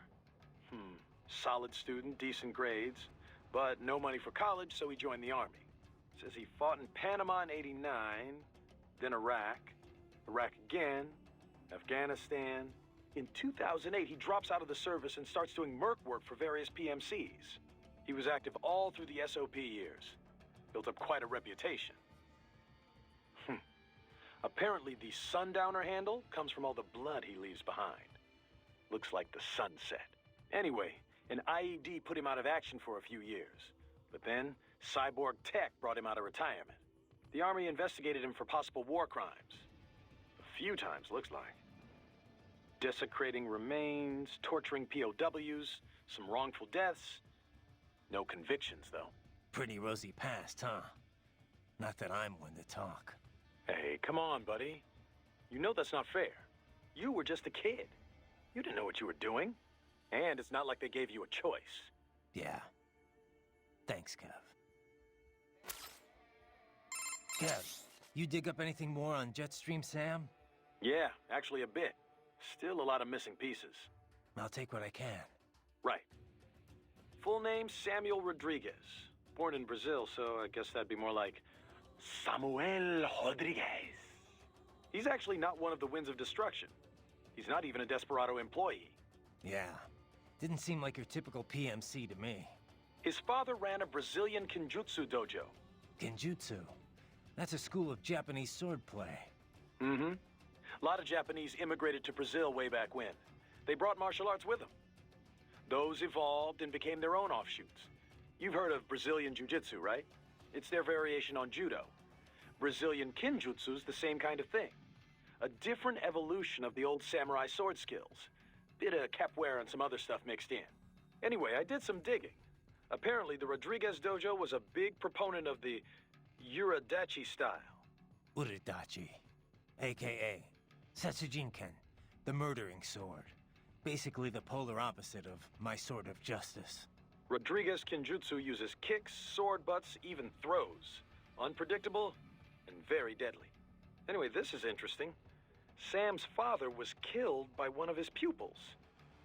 There were rumors one of the cartels was involved, but it's not clear how or why. And after that, Sam disappears for a while, then comes back, kills the guy who killed his dad, and leaves Brazil. He travels the world for a while, taking odd jobs, bodyguard, cleaner for the mob, etc., etc. Made a big name for himself in the criminal underworld, especially in Central and South America. One story has Sam taking out a mafia hit squad, 10 men, all with assault rifles, using only his sword. Not unheard of for a cyborg. This was back in the early 2000s. Come on. He did that without enhancements? And pre-SOP? That's the story anyway. And he's a cyborg now, so he could only be stronger. Not to freak you out or anything. I told you, Kev. I got a reading on his fighting style from last time. And my body's been upgraded. I'll be fine. Yeah. Oh.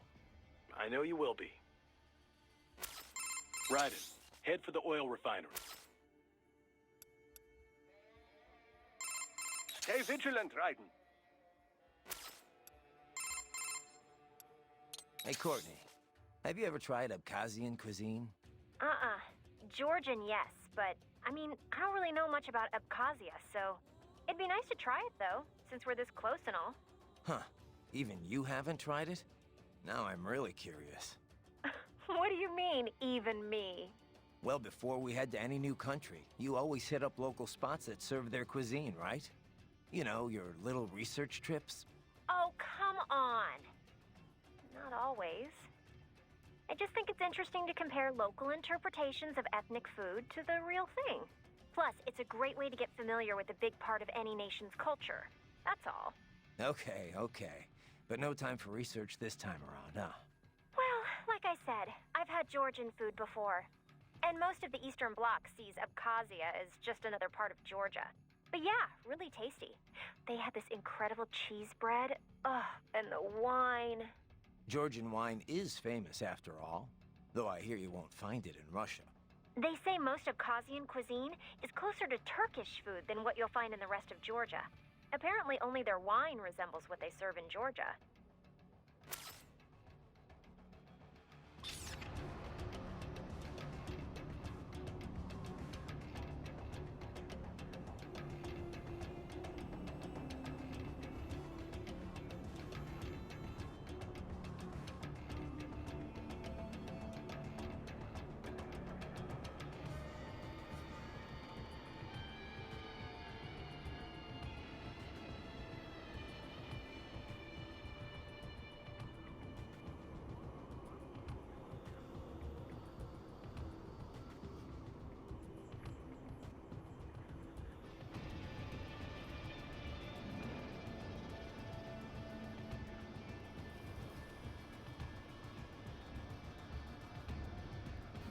Дотыркался. Случайно там нажал.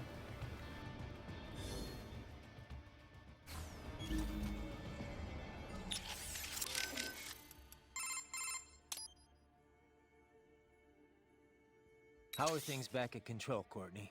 Things? Things are fine. Same as usual, I guess. Russia is... you know, Russia. Not that I've left HQ much to see anything, really.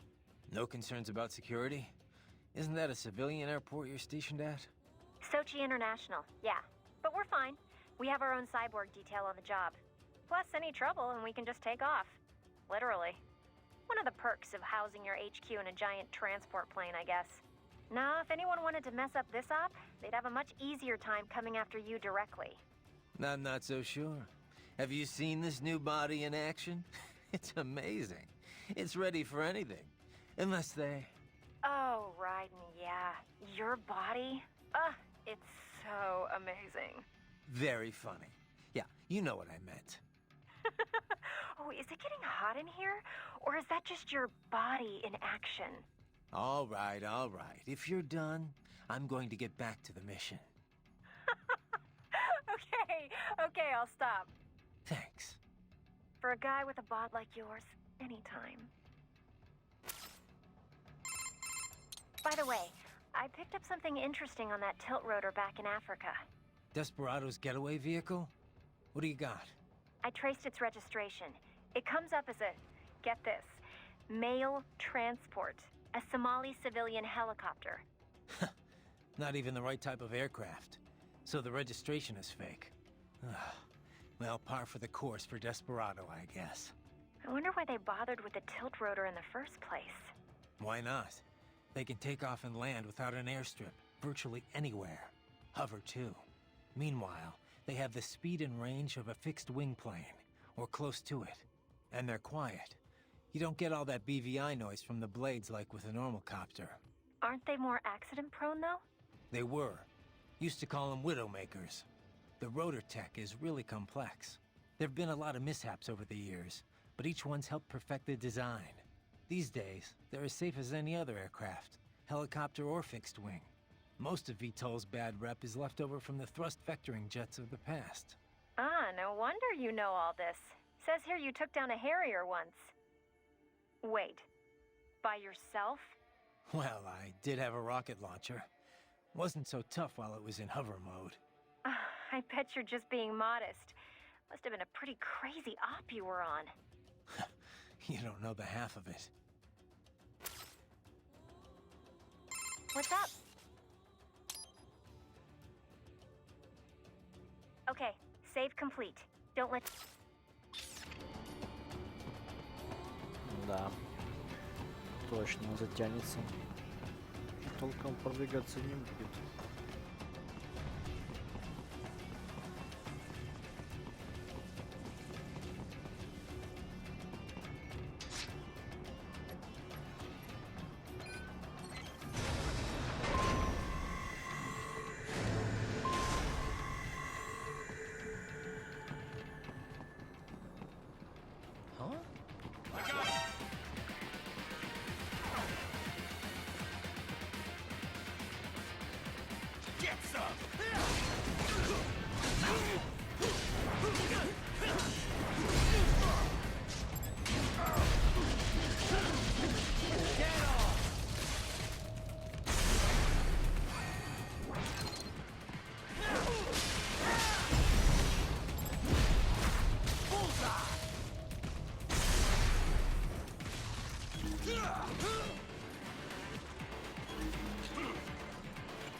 Как раз можно тут сохраниться и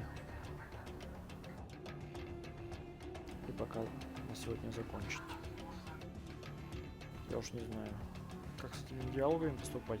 Либо стараться как можно все понять, либо просто поиграть. Сейчас вот я не сомневаюсь, что еще парочку диалогов мне добавят.